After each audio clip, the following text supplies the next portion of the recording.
ಸುರನಂದಿನಿ ಜನನಿ ಜಯ ಜಯ ಜಯ ಜಯ ಸುರನಂದಿನಿ ಜಯ ಸುರನಂದಿನಿ ಜಯ ಭಾಗ್ಯದಾಯಿನಿ ಜಯ ಕಾಮಿತೈ ಯುವ ನಂದಿನಿ ಜಯ ಜಯ ಜಯ ಜಯ ಸುರನಂದಿನಿ ಜಯ ಸುರನಂದಿನಿ ಜಯತೋ ಜಯ ಜಯ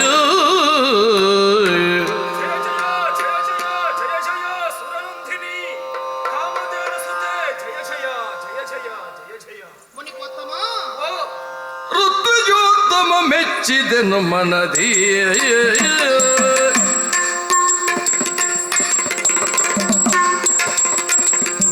ಋತುಜೋತ್ತಮ ಮೆಚ್ಚಿದೆನು ಮನದಿ ನೀನಿಂದು ಭಕ್ತಿ ಭಾವದಿ ಗೈದ ಪೂಜನದಿ ನೀನಿಂದು ಭಕ್ತಿ ಭಾವದಿ ಗೈದ ಪೂಜನದಿ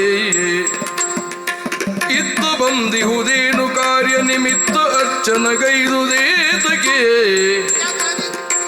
ಅರ್ತಿಯಿಂದಲೇ ಬೇಡುವುದೆನಲ್ಲ ಋತ್ವಿಜೋತ್ತಮ ನುಡಿದ ನವಳಲಿ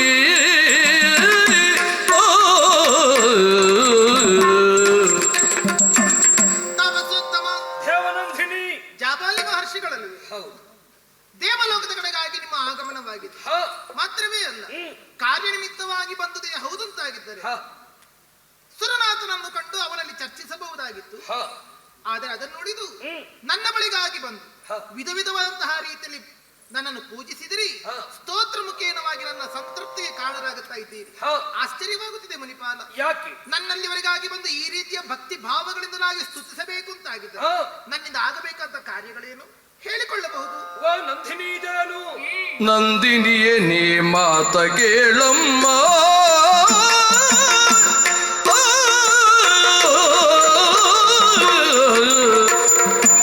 ನಂದಿನಿಯೇ ನೀ ಮಾತ ಕೇಳಮ್ಮ, ಆವರಿಸಲಿಗೆ ಸುಂದರಿಯ ನಾಗೋರತರ ಕ್ಷಾಮ, ಆವರಿಸಲಿಗೆ ಸುಂದರಿಯ ನಾಗೋರತರ ಕ್ಷಾಮ. ಬೆಂದು ಬೇಗುದಿಗೊಳುತ್ತಿರಲು ಜನವೃಂದ, ಬೆಂದು ಬೇಗುದಿಗೊಳುತ್ತಿರಲು ಜನವೃಂದ, ನಾನದ ಕಟ್ಟು ಸಹಿಸದೆ ಸಹಿಸದೆ ಬಂದೆ ನೀ ಬರಿಯಿಂದ ನಾಗಗೆ ಎಂದು ನೀನೈದುವುದು ಭೂಮಿಗೆ, ಸಹಿಸದೆ ಬಂದೆ ನೀ ಬರಿಯಿಂದ ನಾಗಗೆ ಎಂದು ನೀನೈದುವುದು ಭೂಮಿಗೆ.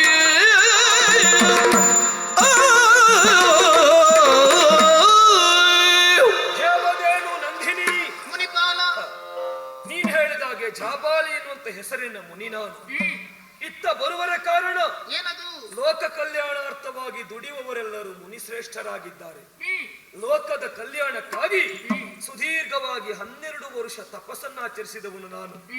ತಪಸ್ಸಿಗೆ ಕುಳಿತುಕೊಳ್ಳುವ ಸಮಯಕ್ಕೆ ವಸುಂಧರ ದೇವಿ ಹಸಿರುಡುಗೆಯನ್ನ ತೊಟ್ಟು ಶೋಭಾಯಮಾನವಾಗಿ ಕಂಗೊಳಿಸುತ್ತಾ ಇದ್ದವಳು.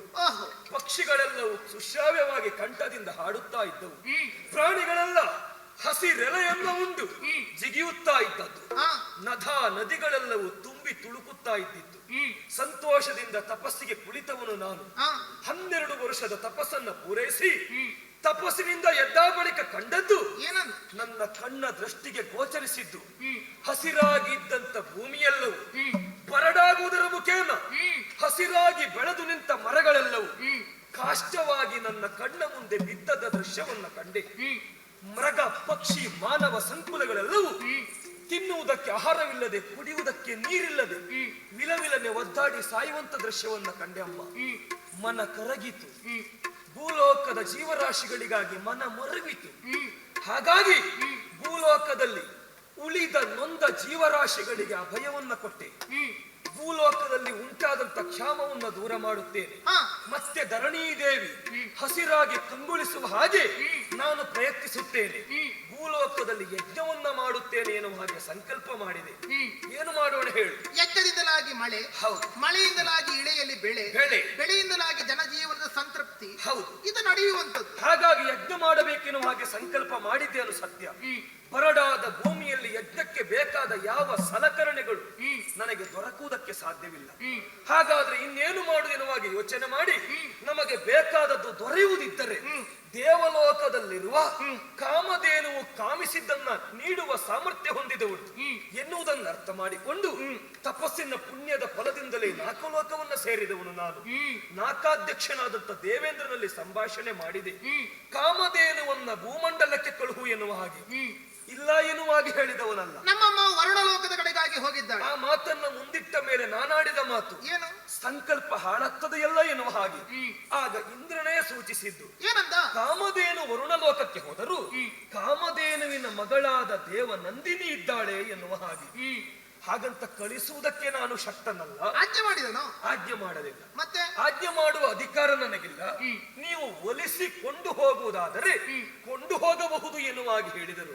ಹಾಗಾಗಿ ವಿಧ ವಿಧದ ಪೂಜೆಯಿಂದ ಅರ್ಚಿಸಿ ನಿನ್ನನ್ನ ಪ್ರಸನ್ನೀಕರಿಸಿಕೊಂಡಿದ್ದೇನೆ. ಓ ದೇವದೇನು ನಂದಿನಿ, ಭೂಲೋಕಕ್ಕೆ ಬಂದಂತ ಕಷ್ಟವನ್ನ ದೂರ ಮಾಡುವುದಕ್ಕಾಗಿ ನಮ್ಮೊಂದಿಗೆ ಭೂಲೋಕಕ್ಕೆ ಇಳಿದು ಬರ್ತೀಯ ತಾಯಿ. ಮಹರ್ಷಿ, ಓ ಬೇವಿನ ಗಿಡವನ್ನ ನೆಟ್ಟು ಹ ಅದಕ್ಕೆ ಬೇಕಾದಂತಹ ಬೆಲ್ಲದ ನೀರನ್ನು ಹೊಯ್ದರೂ ಕೂಡ ಸಿಹಿಯಾದಂತಹ ಫಲ ಬರುವುದಕ್ಕುಂಟು ಇಲ್ವೇ? ಕಹಿಯನ್ನೆಲ್ಲೂ ಉಣ್ಣಬೇಕಾದದ್ದು. ತನ್ನ ಗುಣವನ್ನೇ ಕೊಡುವುದು. ಮಾಡಿದ್ದುಣ್ಣು ಮಹಾರಾಯ ಎನ್ನುವಂತ ಒಂದು ಮಾತು ನಿಮ್ಮ ಭೂಲೋಕದಲ್ಲಿ ಇರುವಂತದ್ದು. ಹಾಗಾದ್ರೆ ಯಾಕೆ ಬಂತು ಭೂಲೋಕದಲ್ಲಿ ಕ್ಷಾಮ? ಯಾಕೆ? ಕರ್ಮಫಲ ಅಂತ ಅದಕ್ಕೆ ಹೆಸರು. ಹೌದು. ಅಧರ್ಮಿಗಳು ತುಂಬಿ ತುಳುಕಾಡಿದರೆ, ಕೆಟ್ಟದ್ದನ್ನೇ ಮಾಡುತ್ತಾ ಮುಂದುವರಿದರೆ, ಯಜ್ಞಯಾಗಾದಿಗಳನ್ನೇ ನಾಶಗೊಳಿಸುವಂತಹ ಪ್ರವೃತ್ತಿಯಿಂದ ಕೂಡಿದಂತಹ ಮನುಜರಿದ್ದಾರೆ. ಮತ್ತೆ ಇಳಿಗೆ ಮಳೆ ಬರುವುದೆಂತೂ ಬೇಕಾದ ಹಾಗೆ ಸಸ್ಯ ಶ್ಯಾಮಲೆಯಾಗಿ ಕೂಡಿರುವುದಾದರೂ ಎಂತು, ಅಥವಾ ಕ್ಷಾಮ ನಿವಾರಣೆ ಆಗುವುದಾದರೂ ಎಂತು, ಭೂಲೋಕದಲ್ಲಿ ಇರುವಂತಹ ದುಷ್ಟ ಜನರಿಂದಲಾಗಿ ಕ್ಷಾಮ ಉಂಟಾಗಿದೆಯೇ ಹೊರತು ಅವರವರು ಮಾಡಿದ ಪ್ರಾರಬ್ಧ ಕರ್ಮ ಅನುಭವಿಸಿಕೊಳ್ಳುತ್ತಾರೆ. ಭೂಲೋಕದಲ್ಲಿ ದುಷ್ಟರಿದ್ದಾರೆ ಅಂತ ಹೇಳಿದ್ರೆ ಸಾಕಾಗುವುದಿಲ್ಲ. ಅಂತ ಲೋಕಕ್ಕೆ ಬೇಡವಾದ ದೌಷ್ಟ್ಯವನ್ನ ತೋರಿಸಿದವರು ಯಾರು ಅಂತ ಹೇಳಬೇಕಲ್ವ? ನೀವು ಕರೆಯುವುದು ನನ್ನನ್ನು ಯಾವ ಭೂಲೋಕಕ್ಕೆ ಎನ್ನುವುದು ನನಗೇನು ಗೊತ್ತಿಲ್ಲ ಅಂತ ಮಾಡಿದಿರ? ಮತ್ತೆ ಎಂತವರಾಗಿ ಹೋದವರು ಸ್ವಾಮಿ? ಕರ್ತವೀರ್ಯ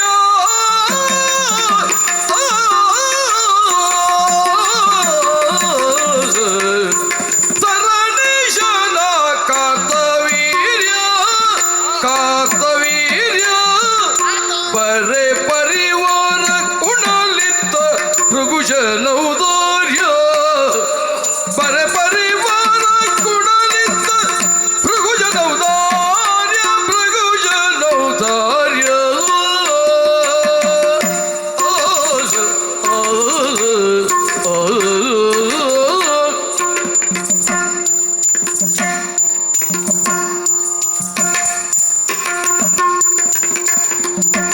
ಮರೆತಾತನನೆ ಕುತ್ತಿಕೊಂದ, ಮರೆತಾತನನೆ ಕುತ್ತಿಕೊಂದ ಅಂತ ಸುರುಳರದರೆಗೆ ಬಾರೆದು ಸಮದಿಂದ.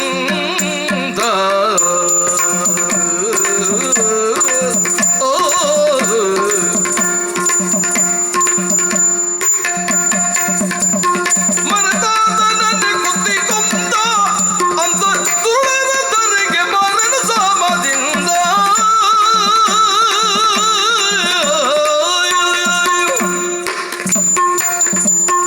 ಬಾರೆದು ಸಮದಿಂದ. ಸ್ವಾಮಿಯೇ, ನಂದಿನಿ ಇದೇನು? ಪ್ರಪಂಚದಲ್ಲಿ ಇರುವಂತಹ ಜನರಲ್ಲಿ ಒಳಿತು ಕೆಡುಕುಗಳೇನುವಂಥದ್ದು ಇರುವಂತದ್ದೇ ಹೌದು. ಹೌದು. ತಿಳಿಯದೇ ಇದ್ದವರು ಏನಾದ್ರೂ ಕೆಟ್ಟ ಕೆಲಸಗಳನ್ನು ಮಾಡಿದರು ಅಂತ ಆದ್ರೆ ಅದಕ್ಕೊಂದು ಕ್ಷಮೆ ಇರುತ್ತದೆ. ಗೊತ್ತಿಲ್ಲದೆ ಮಾಡಿದರು. ಹೌದು.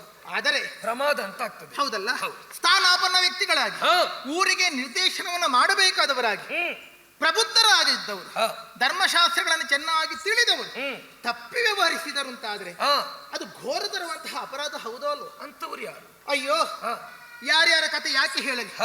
ಆಗುವುದಕ್ಕೆ ಸಮಸ್ತ ಭೂಮಂಡಲಕ್ಕೆ ಚಕ್ರವರ್ತಿಯಾಗಿ ಮೆರೆದಾಡಿದವನು ಒಂದೆರಡಲ್ಲ, ವಾಜಪೇಯಾದಿ ಅಶ್ವಮೇಧ ರಾಜಸೂಯ ಅಂತ ಮಹಾಯಾಗಗಳನ್ನು ಮಾಡಿ ಪುಣ್ಯಶಾಲಿ ಎನಿಸಿಕೊಂಡಂತಹ ಒಬ್ಬಾತ ಕೃತವೀರ್ಯ ಸಂಜಾತನಾದ ಅರ್ಜುನ. ಹೌದು, ಅರ್ಜುನ ಇದ್ದನಲ್ಲ, ಕಾರ್ತವೀರ್ಯ ಅರ್ಜುನನೆಂದೇ ಹೆಸರು. ಹೆಚ್ಚೇನು ಅವನ ಯೋಗ್ಯತೆ ಎಷ್ಟು ಅಂತ ಹೇಳಿದರೆ ಅವನ ಹೆಸರು ಹೇಳುವ ಮುಖೇನವಾಗಿ ಒಂದು ಸ್ತೋತ್ರ ಮಂತ್ರವೇ ಉಂಟು. ಹೌದು. ಆ ಮಂತ್ರವನ್ನು ಅವನ ಹೆಸರಿನಿಂದ ಪಠಿಸಿದರೆ ಕಳೆದು ಹೋಗದು ಸಿಗ್ತದೆ. ಹೌದಲ್ಲ? ಹೌದು. ಹಾಗಾದ್ರೆ ಅಷ್ಟು ಎತ್ತರಕ್ಕೆ ಏರಿದವನೇ ಅಯ್ಯೋ ಎಂತಹ ದುರ್ಬುದ್ಧಿಯನ್ನು ಮಾಡಿಬಿಟ್ಟ ಸ್ವಾಮಿ. ಅಲ್ಲ, ಏನು ಮಾಡಿದ್ದಾನೆ? ಪರಿವಾರ ಸಮೇತನಾಗಿ ಹಾ. ಬೇಟೆಗೋಸ್ಕರವಾಗಿ ಹೋದನಂತೆ. ಹೌದು. ಎಲ್ಲಿಗೆ? ಹಾ. ಜಮದಗ್ನಿಗಳ ಆಶ್ರಮದ ಸಮೀಪಕ್ಕಾಗಿ. ನಿಜ. ಅಲ್ಲಿ ಆಶ್ರಮ ಉಂಟು ತಿಳಿದಿಲ್ಲ. ಹಾ. ಬೇಟೆಗಾಗಿ ಹೋದಾಗ ಕಂಡದ್ದು ಇವನ ಇರಸರಿಕೆಯನ್ನು ಬರುವಿಕೆಯನ್ನು ತಿಳಿದಂತಹ ಜಮದಗ್ನಿ ಋಷಿಗಳು ಹಾ. ಓ ಚಕ್ರವರ್ತಿಯ ಕಾಡಿನ ಕಡೆಗಾಗಿ ಬಂದಿದ್ದಾರೆ, ಸ್ವಾಗತಿಸಿದರಂತೆ, ಉಪಚರಿಸಿದರಂತೆ. ಸರಿ, ಮಂತ್ರಾಕ್ಷತೆಯನ್ನು ಕೊಡಿ ನಾನು ಹೊರಡುತ್ತೇನೆ ಎಂದರೆ ಇಲ್ಲ ಹೊತ್ತು ಮಧ್ಯಾಹ್ನವಾಗಿದೆ, ಬೇಕಾದ ನಮ್ಮ ಆತಿಥ್ಯ ಸ್ವೀಕರಿಸಬೇಕು ಅಂತ ಔದಾರ್ಯದಿಂದ ಕೇಳಿದರಂತೆ. ಅಂತ ಮೃಗುಜನ ಔದಾರ್ಯದಿಂದಲಾಗಿ ಅವನಲ್ಲಿರುವಂತಹ ಅಸಂಖ್ಯ ಪರಿವಾರಕ್ಕೆ ಕ್ಷಣದಲ್ಲಿ ಅಟ್ಟುಗೊಳಿಸಿದರಂತೆ. ಊಟ ಮಾಡಿದ್ದೇ ತಡ, ಹೊಟ್ಟೆಯಲ್ಲಿದ್ದ ಅನ್ನ ಸರಿಯಾಗಿ ಜೀರ್ಣ ಆಗಿದೆಯೋ ಇಲ್ಲೋ ಗೊತ್ತಿಲ್ಲ, ಆದ್ರೆ ಅನ್ನದ ರಸ ಅವನಿಗೆ ತಲೆಗೆ ಎರಿದು ಸತ್ಯ. ಯಾಕೆ? ಎಲ್ಲಿಂದ ಇಷ್ಟು ಬೇಗ ಸಿದ್ಧ ಆಯಿತು? ಅರಮನೆಯಲ್ಲಿದ್ದಂತ ನಾವಾದರೂ ಇದನ್ನು ಸಿದ್ಧ ಮಾಡುವುದಕ್ಕೆ ನಮ್ಮ ಹೊತ್ತು ಬೇಕಾಗುತ್ತದೆ. ಕ್ಷಣದಲ್ಲಿ ಅದು ಎಲ್ಲರಿಗೂ ಒಂದೇ ರೀತಿ ಮಾಡಿದ್ದಲ್ಲ. ಯಾರ್ಯಾರ ಅಭಿರುಚಿ ಯಾರ್ಯಾರ ಸವಿರುಚಿ ಹೇಗೆ ಉಂಟು ಅವರವರಿಗೆ ಅಂತದನ್ನು ಬೇಕಾದನ್ನು ಒದಗಿಸಿಕೊಟ್ಟಿದ್ದೇನೆ. ಎಲ್ಲಿಂದ? ಆವಾಗ ಇದು ದೇವತಾ ಸಂಪತ್ತು, ನಮ್ಮಲ್ಲಿರುವಂತಹ ಶಬಲೆಯಿಂದ ಇಷ್ಟು ಕಾರಣವಾಯಿತು ಅಂತ ಹೇಳಿದ್ರು. ತಕ್ಷಣ ಇವನ ಕ್ಷಾತ್ರ ಕೆರಳಿತು, ರಾಜಸಗುಣ ಮೇಳೈಸಿತು. ಓಹೋ, ದಿವ್ಯದೇನು ನಿಮ್ಮಲ್ಲಿ ಇರುವುದಾ? ಅಂತಹ ದಿವ್ಯ ವಸ್ತುಗಳು ಇರಬೇಕಾದದ್ದು ಅರಮನೆಯಲ್ಲಿ, ನಿಮಗೆ ಬೇಕಾದಾಗಿ ನಿಮ್ಮಲ್ಲಿ ಇರುವುದಲ್ಲ, ಕೊಡಿ ನನಗದನ್ನು. ಸೌಜನ್ಯದಲ್ಲಿ ಉತ್ತರಿಸಿದರಂತೆ, ಬೇಡ, ಅದು ಯಜ್ಞ ಕಾರ್ಯಕ್ಕೋಸ್ಕರವಾಗಿ ಇರುವಂತಹ ಆಶ್ರಮದ ಸೊತ್ತು, ಕೊಡುವ ಅಧಿಕಾರ ನನಗಿಲ್ಲ, ದೇವೇಂದ್ರ ಒದಗಿಸಿಕೊಟ್ಟದ್ದು ಎಂದಾಗ ಕೆರಳಿರುವಂತಹ ಅವನು ಆ ಶಬಲಿಗೆ ಬೇಕಾದ ಹಾಗೆ ಹಗ್ಗ ಹಾಕಿ ಎಳೆದುಕೊಂಡು ಹೋದ. ಹೌದಲ್ಲ? ಹೌದು. ಪರಿಣಾಮವಾಗಿ ದುಃಖಿತರಾದ. ಮೊದಲೇ ಆ ಋಷಿಗಳ ಜಮದಗ್ನಿಗಳು ಸಿಟ್ಟು ಬಿಟ್ಟದಕ್ಕಾಯ್ತು, ಆದ್ರೆ ಇವಾಗಲೇ ಸುಟ್ಟು ಹೋಗುತ್ತಿದ್ದ. ಆದ್ರೆ ಏನಾಯ್ತು? ಭಾರ್ಗವನ ಪ್ರವೇಶ. ಆ ಬಳಿಕ ಆ ಕ್ಷತ್ರಿಯನ ಅಂತಹ ಕ್ಷತ್ರಿಯ ಶ್ರೇಷ್ಠನಾದ 1000 ಕೈಗಳನ್ನು ಹೊಂದಿಕೊಂಡಂತ ಬೇಕಾದಾಗ ಅವನಿಗೆ ಒದಗಿ ಬರ್ತಿದ್ದ ಯುದ್ಧ ಹೊತ್ತಿನಲ್ಲಿ ಅಂತಹ 1000 ಕರೆಗಳನ್ನು ಹೊಂದಿಕೊಂಡಿರುವಂತಹ ಕಾರ್ತವೀರ್ಯನನ್ನು ಕೊಂದು ಆ ದೇನನ್ನು ಹಿಡ್ಕೊಂಡು ಬಂದ. ಹೌದು, ಮುಗಿಯಿತ ಪ್ರಕರಣ. ಅವನ ಕೆಟ್ಟ ಸಂತಾನ ಆ ಹೈಹಯರ್ ಎನ್ನುವರು ಅವರು ಮರಳಿ ಬಂದು ಇಲ್ಲಿ ಜಮದಗ್ನಿ ಋಷಿಗಳ ತಲೆ ಕಡಿದ್ರು. ಒಂದು ಊಟ ಹಾಕಿದ ಪರಿಣಾಮವಾಗಿ ಇಲ್ಲಿ ಅವನ ತಲೆ ಹೋಯಿತು, ಇಲ್ಲಿ ಇವನ ತಲೆ ಹೋಯಿತು. ಯಾಕೆ ಹೋಯಿತು? ಯಾಕೆ? ಕೃತಜ್ಞತೆಯ ಪರಮಾವಧಿ ಅಂತ ಅದಕ್ಕೆ ಹೆಸರು. ಹೌದಲ್ಲ? ಒಬ್ಬ ರಾಜನಾದವನೇ ಉಂಡ ಮನೆಗೆ 2 ಬಗೆಯುವುದಕ್ಕೆ ಹೊರಡುವಂತ ಭೂಮಿ ನಿಮ್ಮದ್ದು, ಅಂತ ಕೃತಜ್ಞರೇ ತುಂಬಿಕೊಂಡಂತ ಭೂಮಿಗೆ ನಮ್ಮನ್ನು ಕರೆಯುವುದ ಸ್ವಾಮಿ ನೀವು? ಅಮ್ಮ, ಏನು ನನಗೆ ಆಶ್ಚರ್ಯ ಆಗುವುದೇನು ಗೊತ್ತುಂಟ? ಯಾವುದು? ಕಾರ್ತವೀರ್ಯಾರ್ಜುನ ಹೇಳಲಿಕ್ಕೋದೆ ದತ್ತಾತ್ರೇಯ ಗುರುಗಳಿಂದ ಕರವೇ ಇಲ್ಲದಿದ್ದವ 1000 ಕರವನ್ನ ಪಡೆದವ. ಹೌದಂತೆ. ಬೇಕಾದ ಅಸ್ತ್ರವನ್ನ ಹೊಂದಿದವನು. ಹೌದೌದು. ಆದ್ರೆ ನೀನಂದ ಹಾಗೆ ವನಪಾಲಕರಿಗೆ ಬಂದ ಕಷ್ಟವನ್ನ ದೂರ ಮಾಡುವುದಕ್ಕಾಗಿ ಬೇಟೆಗೆ ಹೋದದ್ದು ಸತ್ಯ. ಅಲ್ಲಿಯವರೆಗೆ ದೌಷ್ಟ್ಯವನ್ನ ತೋರದೇ ಇದ್ದಂತ ಕಾರ್ತವೀರ್ಯ ಆವತ್ತಿನ ದಿವಸ ಕಾಮಧೇನುವಿನ ಮಗಳು ಶಬಲೆಯ ಅನ್ನವನ್ನ ಊಟ ಮಾಡಿದ. ಹೌದೌದು. ಆ ಅನ್ನ ಊಟ ಮಾಡಿದ ಮೇಲೆ ಇಂಥ ಬುದ್ಧಿ ಬಂತು. ಹೌದು. ಈಗ ದೋಷ ಕಾರ್ತವೀರ್ಯನಲ್ಲಿದ್ದದ್ದ ಶಬಲೆಯ ಅನ್ನದಲ್ಲಿದ್ದದಂತ ಗೊತ್ತಾಗ. ಶಬಲೆಯ ಅನ್ನದಲ್ಲಿದ್ದದಲ್ಲ, ಶಬಲೆಯ ಅನ್ನದಲ್ಲಿದ್ರೆ ಯಾವಾಗಲೂ ಊಟ ಮಾಡಿರುವಂತ ಜಮದಗ್ನಿಗಳಿಗೆ ಬರ್ಬೇಕು. ಅದೇ ಹೇಳುವುದು. ಹೌದಲ್ಲ? ಹಾಗಂತ ಒಂದು ಈಗ ಉಂಡ ಅನ್ನದ ದೋಷ ಬರುವುದಿಲ್ಲ ಅಂತ ಏನೂ ಅಲ್ಲ, ಅದು ಬರ್ತದೆ. ಅದಕ್ಕೆ ವೇದದಲ್ಲೇ ಬೇಕಾದ ಕಥೆಯೂ ಉಂಟು, ನಾನು ಅದನ್ನು ತಿಳಿದವಳೇ ಇದ್ದೇನೆ. ಹಾಗಾದ ಇದು ಹಾಗಾದದಲ್ಲ, ಇವನಲ್ಲಿ ರಾಜಸವೇ ಕೆರಳಿದ್ದು. ಹೌದಾ? ಹಾಗಾದ್ರೆ ಒಂದು ಕೆಲಸ ಮಾಡೋಣ. ಹೇಳಿದೆಯಲ್ಲ, ಕೃತಜ್ಞತೆಯ ಪರಮಾವಧಿ. ಕಾರ್ತವೀರ್ಯ ಹುಟ್ಟಿದ ಭೂಮಿಗೆ ನಾನು ಬರುವುದಿಲ್ಲ ಅಂತ. ಅಯ್ಯೋ ದೇವರೇ, ಬರ್ಲಿಕ್ಕಿಲ್ಲ. ಅಂತ ದುಷ್ಟ ಕಾರ್ಯ ಮಾಡಿದಂತ ಕಾರ್ತವೀರ್ಯನ ಪರಿಸ್ಥಿತಿ ಏನಾಯ್ತು? ಮಾಡಿದೋಗಿದ್ದಾನೆ. ಒಂದದ್ಯಾರು? ಭಾರ್ಗವರಾಮರು. ಹೌದು. ಅವರು ಹುಟ್ಟಿದ್ದೆಲ್ಲಿ? ಹುಟ್ಟಿದ ಜಮದಗ್ನಿಗಳ ಮಡದಿದ್ದ ರೇಣುಕೆ ಹೊಟ್ಟೆ, ಭೂಲೋಕದಲ್ಲಿ ಅಲ್ವಾ? ಹೌದು. ಪರಶುರಾಮ ಹುಟ್ಟಿದ ಭೂಲೋಕ ಅಂತ ಆದ್ರೂ ನೀ ಬರಬಹುದಲ್ಲ? ಇಲ್ಲ, ಬರ್ಲಿಕ್ಕಿಲ್ಲ. ಯಾಕೆ ಗೊತ್ತಾ? ಕೇವಲ ಕಾರ್ತವೀರ್ಯನನ್ನು ಕೊಂದಲಿಗೆ ಮುಗಿಲಿಲ್ಲ. ಆಮೇಲೆ ಆ ಭಾರ್ಗವರಾಮರು ಏನು ಮಾಡಿದ್ರು? 21 ಬಾರಿ ಭೂ ಪ್ರದಕ್ಷಿಣೆಯನ್ನು ಮಾಡುವುದರ ಮುಖೇನವಾಗಿ ದುಷ್ಟ ಕ್ಷತ್ರಿಯರನ್ನು ಹುಡುಕಿ ಕೊಂದಿದ್ದಾರೆ. ಹೌದು. ಮುಗಿಯಿತಾ? ಮುಗಿಲಿಲ್ಲ. ಕೃತಯುಗದ ಕಥೆ ಇದಾಗಿ ಹೋಯಿತು. ಆಮೇಲೆ ಮತ್ತೆ ಹುಟ್ಟಿ ಬರ್ಲಿಲ್ವಾ? ಹಾಗಾದ್ರೆ ಪರಶುರಾಮರು ಮತ್ತೆ ಕೊಡಲಿ ಕೆಳಗಿಟ್ಟು ಮತ್ತೆ ತಪಸ್ಸಿ ಬದರಿಕಾಶ್ರಮಕ್ಕೆ ಹೋಗ್ಲಿಲ್ವಾ? ಹೋಗಿದ್ದಾರೆ. ಹಾಗಾದ್ರೆ ಆ ಗುಣ ಅಂದ್ರೆ ನಿಮ್ಮ ಮಣ್ಣಿನ ಗುಣ ಅಂತ ಹೇಳಿದ್ದು. ಈಗ ಯಾವನೊಬ್ಬ ಕಾರ್ತವೀರ್ಯನನ್ನು ಉದ್ದೇಶಿಸಿಕೊಂಡು ಹೇಳಿದ್ದಲ್ಲ, ಆ ವ್ಯಕ್ತಿ ಅಳಿದು ಹೋಗಿರಬಹುದು. ಕೃತಯುಗ ಕಳೆದು ಹೋಗಿದೆ, ಕಲಿಯುಗ ಬಂದಿದೆ. ನಾನು ತಿಳಿದಿದ್ದೇನೆ. ಹಾಗಂತ ಮಣ್ಣಿನ ಗುಣ ಅದು. ಅಲ್ಲಿರುವಂತ ದುಷ್ಟರು ಕೃತಜ್ಞರಿರುವಲ್ಲಿ ನಾ ಬರ್ಲಿಕ್ಕಿಲ್ಲ. ತಾಯೇ, ಕೃತಜ್ಞತೆ ಬಿಟ್ಟು ಹೋಗಿದೆ ನಿಮ್ಮಲ್ಲಿ. ಮಣ್ಣಿನ ಗುಣ ಅಂತ ನೀನ್ ಹೇಳ್ಬಹುದು. ಅರಿಷಡ್ ವರ್ಗಗಳು ತನ್ನೊಳಗಿದ್ದಾಗ ನೀನ್ ಹೇಳಿದಾಗೆ ಉಪ್ಪು ಹುಳಿ ಖಾರ ಎಲ್ಲವನ್ನ ಸ್ವೀಕರಿಸಿದವರು ಒಂದಲ್ಲ ಒಂದು ರೀತಿಯಲ್ಲಿ ಕೃತಜ್ಞತಾ ಭಾವವನ್ನು ತೋರಿಸಬಹುದು. ಆದ್ರೆ ಕೃತಜ್ಞರಾದವರು ಕೇವಲ ಭೂಲೋಕದಲ್ಲಿ ಇದ್ದಾರೆ ಅಂತ ನೀವು ದೋಷ ಹೇಳಿದ್ರೆ ಸಾಕೇನಮ್ಮ? ಅಂತವರು ದೇವಲೋಕದಲ್ಲಿ ಇದ್ದದ್ದು ನಿಮಗೆ ಗೊತ್ತಿಲ್ಲ. ಇಲ್ಲಿ ಹೌದು. ಯಾರಪ್ಪ ಅಂತ? ಯಾರ್ಯಾರು? ಗುರುವಾಗಯೋದು ಪುತ್ರದಲ್ಲಿ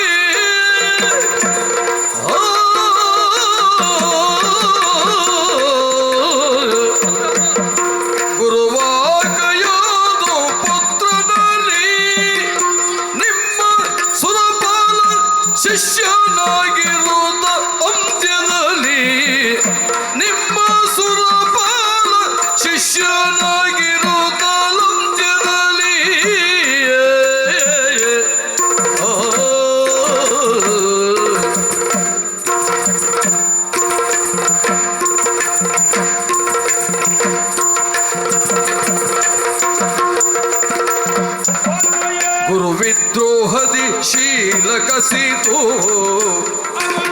ಗುರುವಿದ್ರಾದಿ ಶೀಲ ಕಸಿದು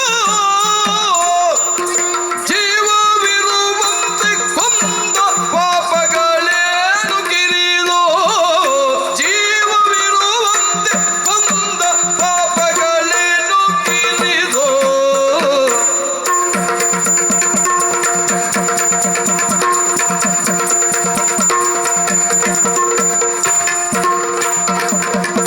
ಗುರುವ ಕೈಯೋದು ಪುತ್ರನಲ್ಲಿ ನಿಮ್ಮ ಸುರಪಾಲ ಶಿಷ್ಯನಾಗಿರುವುದಲ್ಲದ್ಯದಲ್ಲಿ ಕೇಳಮ್ಮ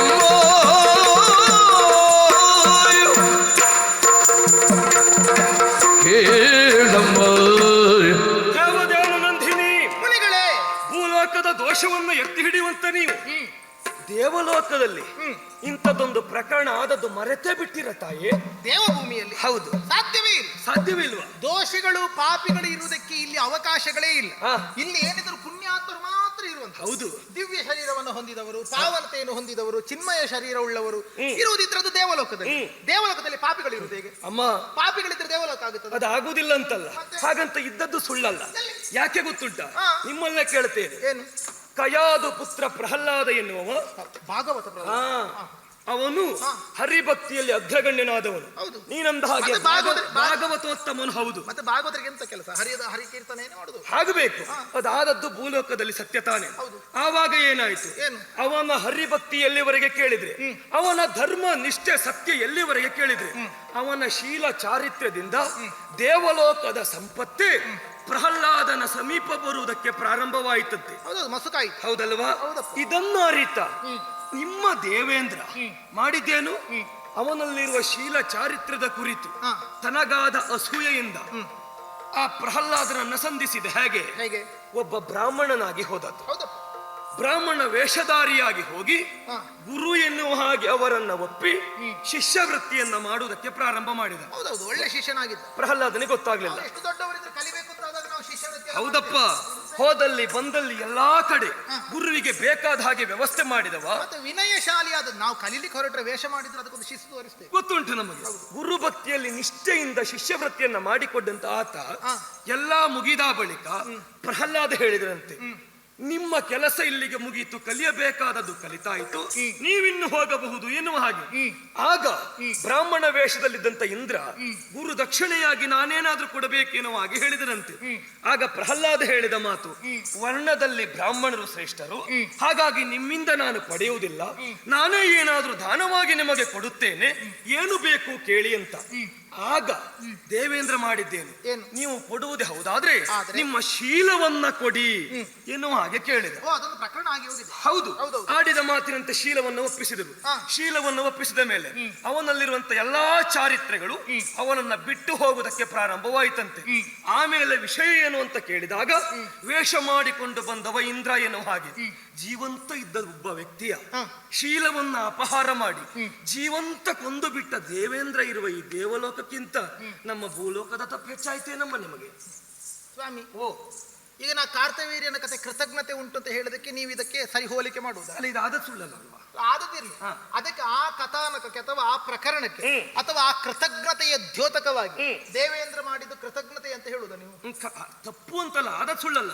ಆದ ಪ್ರಕರಣ ಇರ್ಲಿ, ಈಗ ಮೇಲ್ನೋಟಕ್ಕೆ ಹೇಳುವುದಲ್ಲ. ಈಗ ಕಾರ್ತವೀರ್ಯ ಅಂತಹ ಒಂದು ದುಷ್ಟ ಕಾರ್ಯ ಮಾಡಿದ್ದರಿಂದ ಭಾರ್ಗವ ರಾಮ ಅವನನ್ನು ಶಿರಚ್ಛೇದನ ಮಾಡಿದ್ದ. ಯಾರು ಭಾರ್ಗವ?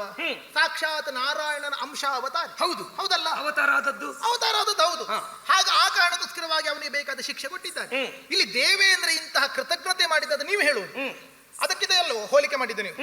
ಈಗ ಇವ ದೇವೇಂದ್ರ ತಪ್ಪು ಮಾಡಿದಂತಾದ್ರೆ ಏನು ವೈಕುಂಠದಿಂದ ನಾರಾಯಣನ ಕೌಮೋದಕ್ಕೆ ಗದೆ ಬಂದು ದೇವೇಂದ್ರನಿಗೆ ಹೊಡೆದಿದ್ದ? ಇಲ್ಲ, ಹೊಡೆದಿಲ್ಲ. ಅಥವಾ ಏನು ಅಲ್ಲಿಂದ ಚಕ್ರ ಬಿಡಿಸಿಕೊಂಡು ದೇವೇಂದ್ರನ ತಲೆ ಕತ್ತರಿಸಿ? ಇಲ್ಲಪ್ಪ. ಹಾಗಾದರೆ ನಾರಾಯಣನಾಗಿ ಕೃತಜ್ಞನಾದಂತಹ ಒಬ್ಬ ಚಕ್ರವರ್ತಿಯಲ್ಲೂ ದೇವತೆಗಳ ಅಂಶ ಸೇರಿಕೊಂಡಿರ್ತದೆ, ಅವನನ್ನು ನಿಗ್ರಹಿಸುತ್ತಾನಂತೆ. ಹಾಗಾದ್ರೆ ಇಲ್ಲೇ ಇರುವಂತಹ ನಾರಾಯಣ ದೇವೇಂದ್ರನನ್ನು ಯಾಕೆ ಶಿಕ್ಷಿಸಲಿಲ್ಲ? ಯಾಕೆ? ನಿಜವಾಗ್ಲೂ ಹೇಳಬೇಕು ಅಂತಾದ್ರೆ ದೇವೇಂದ್ರ ಅಪರಾಧ ಮಾಡಿದನಂತ ಹೇಳಿಲ್ಲ. ದೇವಪೀಠ ಕೈ ತಪ್ಪುವ ಕಾಲ ಬಂದಾಗ ಅದನ್ನು ಉಳಿಸಿಕೊಳ್ಳುವುದಕ್ಕಾಗಿ ದೇವೇಂದ್ರ ಮಾಡಿದ್ದು ತಪ್ಪಲ್ಲ. ಹಾಗಾದ್ರೆ ಸರಿ ಉಂಟುತ್ತಾಯ್ತಲ್ಲ. ಆ ಪ್ರಕರಣಕ್ಕೆ ಈ ಪ್ರಕರಣ ಅಲ್ಲ ಅಂತ ಆಗುದು. ಹಾಗಲ್ಲ, ಮತ್ತೆ? ಮಾಡಿದ್ದು ಸುಳ್ಳ ಕೇಳಿದ್ದು, ಮಾಡಿದವರಿದ್ದಾರೆ. ಅಲ್ಲ ಮಾಡಿದ್ದು ಅಂತ ಆದ್ರೆ ತಪ್ಪನ್ನು ಹೇಳಬೇಕೆ ಹೊರತು ಪ್ರಕರಣದ ವಿಷಯಗಳಲ್ಲ. ತಾಯಿ, ಈಗ ಅದಕ್ಕಿದು ಸರಿ ಅಂತ ನಿಮ್ಮಲ್ಲೇ ಕೇಳ್ತೇನೆ. ಏನು? ಈಗ ತಪ್ಪು ಮಾಡ್ಲಿಲ್ಲ ಅಂತ ಹೇಳುವುದಕ್ಕಾಗುದಿಲ್ಲ. ತಪ್ಪು ಮಾಡಿದವನಿಗೆ ಶಿಕ್ಷೆ ಅಂತ ಆದ್ರೆ ಪ್ರಹ್ಲಾದನ ಬಳಿಗೆ ದೇವಲೋಕದ ಸಂಪತ್ತು ಬರುವುದರಿಂದ ಇಂದ್ರ ಹಾಗೆ ಮಾಡಿದ್ದೆ ಹೌದಾದ್ರೆ ನೀವು ಕಾರ್ತವೀರ್ಯನ ಮೂಲವನ್ನು ಹುಡುಕಬೇಕಾದಿತ್ತು. ಯಾಕೆ ಹೇಳಿ? ಕಾರ್ತವೀರ್ಯನನ್ನ ಕೊಲ್ಲುವುದಕ್ಕೆ ಜಮದಗ್ನಿ ರೇಣುಕೆಯರ ಮಗನಾಗಿ ಪರಶುರಾಮ ಬಂದದ್ದು. ನೀವು ಅದರ ಮೂಲವನ್ನು ಹುಡುಕುವುದಕ್ಕೆ ಅವ ಈ ಹಿಂದೆ ಸುದರ್ಶನ ಸರಿ, ನಾನು ಅದೇ ಹೇಳಿದ್ದು. ಈಗ ಬ್ರಾಹ್ಮಣ ದ್ವೇಷವನ್ನು ಅವನು ಹೊಂದಿಕೊಂಡ ಕಾಲದಲ್ಲಿ ಅವನಿಗೆ ಅಳಿವು, ಅವನಿಗೆ ತಿಳಿದು ಅದನ್ನು ಮಾಡಿದ. ಆದರೆ ಆ ಶಿಕ್ಷೆ ಕೊಟ್ಟದ್ದು ಹೌದಲ್ಲ? ಹೌದು. ನಾರಾಯಣನೇ ಆ ಮೂಲಕ ಶಿಕ್ಷೆ ಕೊಟ್ಟದ್ದು ಹೌದು. ಹೌದು. ಈಗ ಮತ್ತೊಂದು ಹೇಳಿದ್ರಿ, ಪ್ರಹ್ಲಾದನಲ್ಲಿದ್ದಂತ ಶೀಲವನ್ನ ಅಪಹರಿಸಿದ. ಅಂದರೆ ರಾಕ್ಷಸನಾಗಿ, ಅಂದ್ರೆ ರಾಕ್ಷಸ ಕುಲದಲ್ಲಿ ಹುಟ್ಟಿರುವಂತ ಪ್ರಹ್ಲಾದ ಒಳ್ಳೆಯ ಗುಣಚಾರಿತ್ರವನ್ನು ಹೊಂದಿಕೊಂಡಿದ್ದ, ಶಿಷ್ಟನಾಗಿದ್ದ, ಅವನಲ್ಲಿದ್ದಂತ ಒಳ್ಳೆಯತನವನ್ನು ಅಪಹರಿಸಿದ ಅಲ್ವಾ? ಈಗ ದೇವೇಂದ್ರ ಮಾಡಿದ ತಪ್ಪು ಅಂತ ಆದ್ರೆ ನಿಮ್ಮಲ್ಲಿ ಕೇಳು. ಊರಿನಲ್ಲೊಬ್ಬ ಕಳ್ಳ ಇರ್ತಾನೆ, ಒಬ್ಬರು ಮನೆಯಲ್ಲಿ ಸರಿಯಾಗಿ ನಿದ್ರಿಸಲಿಕ್ಕೆ ಬಿಡುವುದಿಲ್ಲ. ನಿದ್ದೆ ಬಂದವರ ತಲೆ ಒಡೆದು ಅಥವಾ ವಿರೋಧಿಸಿದವರನ್ನು ದರೋಡೆ ಮಾಡಿ ಮನೆ ಮನೆ ಹೊಕ್ಕಿ ಕಳ್ಳತನ ಮಾಡ್ತಾ ಇರ್ತಾನೆ ಒಬ್ಬ ಕಳ್ಳ. ಅವನನ್ನು ನಿಯಂತ್ರಿಸುವುದಕ್ಕೆ ಯಾರಿಂದಲೂ ಆಗುವುದಿಲ್ಲ. ಆ ಕಳ್ಳನನ್ನು ಒಂದು ದಿವಸ ಊರಿನಲ್ಲಿದ್ದಂತ ಬ್ರಹ್ಮ ರಾಕ್ಷಸ ತಿನ್ನುತ್ತದೆ. ಊರಿನವರು ನೆಮ್ಮದಿಯಿಂದ ನಿದ್ದೆ ಮಾಡಬೇಕಾ ಅಥವಾ ಏನು ಮಾಡಬೇಕು? ಆಗುದಿಲ್ಲ. ಹೇಗೆ ನಿದ್ದೆ ಮಾಡ್ಲಿಕ್ಕೆ ಆಗುದಿಲ್ಲ? ಯಾಕೆ? ರಕ್ಕಸ ತಿನ್ನುವುದಕ್ಕೆ ಬರುವುದರಿಂದ ನಿದ್ದೆ ಮಾಡುವುದಕ್ಕೆ ಅವರಿಂದ ಆಗುದಿಲ್ಲ. ಹೌದಾ? ಹಾಗಾದ್ರೆ ಕಳ್ಳ ಹೋದ ಅಂತ ನೆಮ್ಮದಿಯಿಂದ ಇರ್ಲಿಕ್ಕೆ ಸಾಧ್ಯ ಇಲ್ಲ. ಯಾಕೆ? ಕಳ್ಳನ ಉಪದ್ರ ಆದ್ರೂ ಹೇಗಾದ್ರೂ ನಿಯಂತ್ರಿಸಲಿಕ್ಕೆ ಆಗ್ತಿತ್ತು, ಪ್ರಾಣಹಾನಿ ಇರ್ತಿರ್ಲಿಲ್ಲ, ಸಂಪತ್ತು ಕೊಟ್ಟರು ಹೋಗುತ್ತಿದ್ದ. ನಾಳೆ ಒಬ್ಬ ನರರಾಕ್ಷಸ ನರನನ್ನು ತಿನ್ನುವ ಬಂದರೆ ಊರು ಉಳಿಲಿಕ್ಕಿಲ್ಲ. ಹೌದಲ್ಲ? ದೇವೇಂದ್ರ ಹೋಗಿ ಒಬ್ಬ ರಾಕ್ಷಸನಲ್ಲಿದ್ದಂತ ಸದ್ಗುಣವನ್ನು ಅಪಹರಿಸಿದರೆ ಅವ ಮತ್ತೆ ರಾಕ್ಷಸ ಆಗುತ್ತಾನೆ. ರಾಕ್ಷಸ ಅಲ್ಲ, ತಡೀರಿ, ರಾಕ್ಷಸ ಆದರೆ ರಾಕ್ಷಸ ವಿರೋಧಿಸುವುದೆಲ್ಲಿ? ಎಲ್ಲಿಗೆ? ಅಲ್ಲ, ದೇವಲೋಕಕ್ಕೆ. ಹಾಗಾದ್ರೆ ಒಬ್ಬನಲ್ಲಿದ್ದಂತ ಒಳ್ಳೆಯ ಗುಣ ತೆಗೆದು ಅವನನ್ನು ಕೆಟ್ಟವನನ್ನಾಗಿಸಿದ್ರೆ ಮತ್ತೆ ದೇವಲೋಕಕ್ಕೆ ಹಾನಿ ಅಂತ ದೇವೇಂದ್ರನಿಗೆ ಗೊತ್ತಿಲ್ವಾ? ಹಾಗಾದ್ರೆ ಯಾಕೆ ಹಾಗೆ ಮಾಡಿದ? ಉದ್ದೇಶ ಅಷ್ಟೇ. ಯಾರು ಯಾವ ಕುಲದಲ್ಲಿ ಹುಟ್ಟಿ ಹೇಗೆ ಬದುಕಬೇಕು, ಬಾಳಬೇಕು ಅದನ್ನ ಅರ್ಥ ಮಾಡಿಕೊಳ್ಬೇಕು. ರಾಕ್ಷಸ ಕುಲದಲ್ಲಿ ಹುಟ್ಟಿರುವಂತ ಪ್ರಹ್ಲಾದ ಒಳ್ಳೆಯವನಿರಬಹುದು, ಅವನ ಮಗನಾದ ವಿರೋಚನ ಇರಲಿ ಅಥವಾ ಇನ್ನುಳಿದ ರಾಕ್ಷಸ ಪರಿಹಾರ ಇರಲಿ, ಲಾದ, ಸಂಲಾದ, ಅನುಲಾದ ಎನ್ನುವಂತ ಬೇರೆ ಬೇರೆ ಮಕ್ಕಳಿದ್ದು ಪ್ರಹ್ಲಾದನ ಅಣ್ಣ ತಮ್ಮಂದಿರು ಎಲ್ಲರೂ ಶಿಷ್ಟರಲ್ವಲ್ಲ. ಹಾಗಾದ್ರೆ ದುಷ್ಟರು ಕೂಡಿರುವಂತ ಒಂದು ಶೋಣಿತಾಪುರಕ್ಕೆ ಇಲ್ಲಿರುವ ದೇವಲೋಕದ ಸಂಪತ್ತು ಹೋಗುತ್ತದೆ ಅಥವಾ ಅವನ ಶೀಲದ ಬಲುಮೆಯಿಂದಲಾಗಿ ದೇವಲೋಕವೇ ಮಸುಕಾಗುತ್ತದೆ ಅಂತ ಒಂದು ಪರಿಸ್ಥಿತಿ ಬರುತ್ತದೆ ಅಂತ ಆದ್ರೆ ಅಂತದ್ದನ್ನು ನಿಯಂತ್ರಿಸಬೇಕಾದದ್ದು ಮೂರು ಲೋಕದ ಒಡೆಯನಾದಂತ ದೇವೇಂದ್ರನಿಗೆ ಹೊಣೆಗಾರಿಕೆ. ಆ ಕಾರಣಕ್ಕೆ ಒಳ್ಳೆಯ ಮನಸ್ಸಿನಿಂದ ದೇವೇಂದ್ರ ಮಾಡಿದ ಹೊರತು ಕೃತಜ್ಞತೆ ಅಲ್ಲ. ಅಮ್ಮ, ಹಾಗೆ ಹೇಳುವುದಾದ್ರೆ ದೇವಲೋಕಕ್ಕೂ ಭೂಲೋಕಕ್ಕೂ ನೀನು ಒಂದೇ ರೀತಿ ಹೋಲಿಕೆ ಮಾಡುವುದಾದ್ರೆ ಅದು ಕಡಿಮೆ. ಯಾಕೆ ಗೊತ್ತುಂಟಾ? ಭೂಲೋಕದಲ್ಲಿ ಆಡುವ ಮಾತೊಂದುಂಟು, ರತ್ನಹಾರಿ ಚ ಪಾರ್ಥಿವ. ಅನರ್ಘ್ಯವಾದ ರತ್ನವೊಂದು ಚಕ್ರವರ್ತಿಯ ಕಣ್ಣ ದೃಷ್ಟಿಗೆ ಬಿದ್ದಾಗ ಅದನ್ನ ಬಳಸಿಕೊಳ್ಳುವ ಸಂಪೂರ್ಣ ಅಧಿಕಾರ ಎಂದು ಚಕ್ರವರ್ತಿ ಆದವನಿಗಿರ್ತದೆ. ಈಗ ಆಶ್ರಮದಲ್ಲಿದ್ದಂತ ಅನರ್ಘ್ಯವಾದಂತ ರತ್ನವನ್ನ ಕಂಡಾಗ ಚಕ್ರವರ್ತಿ ಆದವನು ಅರಮನೆಯಲ್ಲಿದ್ದಾಗ ಅಲ್ಲಿಗೆ ಬರುವಂತ ಆಳುಗಳಿಗೆ ಬೇಕಾದ ವ್ಯವಸ್ಥೆಯನ್ನ ಮಾಡುವುದಕ್ಕಾಗಿ ಅದನ್ನ ಅಪಹರಿಸಿದರೆ ತಪ್ಪು ಅಂತ ಆಕ್ಷೇಪ ಮಾಡುವುದಕ್ಕಾಗ ತಪ್ಪೇ ಆಗುತ್ತದೆ. ಯಾಕಂದ್ರೆ ಕೊಡುವ ಅಧಿಕಾರ ಇವರಿಗೆ ಸ್ಪಷ್ಟ ಮಾಡಿದ್ದಾರೆ. ನನಗೆ ಕೊಡುವ ಅಧಿಕಾರ ಇಲ್ಲ, ದೇವೇಂದ್ರನ ಸೊತ್ತಿದು. ಬೇಕು ಅಂತಾಗಿದ್ರೆ ದೇವೇಂದ್ರನ ಒಲುಮೆ ಸಂಪಾದಿಸಬಹುದಾಗಿತ್ತಲ್ಲ.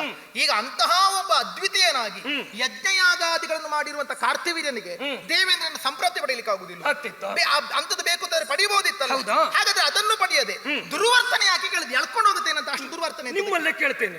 ಅವ ಬೇಕಾದ್ರೆ ಅವ ದೇವೇಂದ್ರನ ಒಲಿಸಿ ಪಡೆಯಬಹುದಿತ್ತು ಅಂತ ಹೇಳಿದ್ರೆ ಅದೇ ರೀತಿ ದೇವೇಂದ್ರನಿಗೂ ಸಂಪತ್ತು ಮರಳಿ ಬರಬೇಕಾದ್ರೆ ಶರಣ ಶ್ರೇಷ್ಠನಾದಂತ ಪ್ರಹ್ಲಾದನಿಗೆ ಶರಣು ಹೋಗಬಹುದಿತ್ತಲ್ಲ. ಶರಣ ಕಳ್ಳತನ ಮಾಡಿದ್ದೆ ಅಲ್ಲ, ನೀವೇ ಹೇಳಿದ್ರಿ.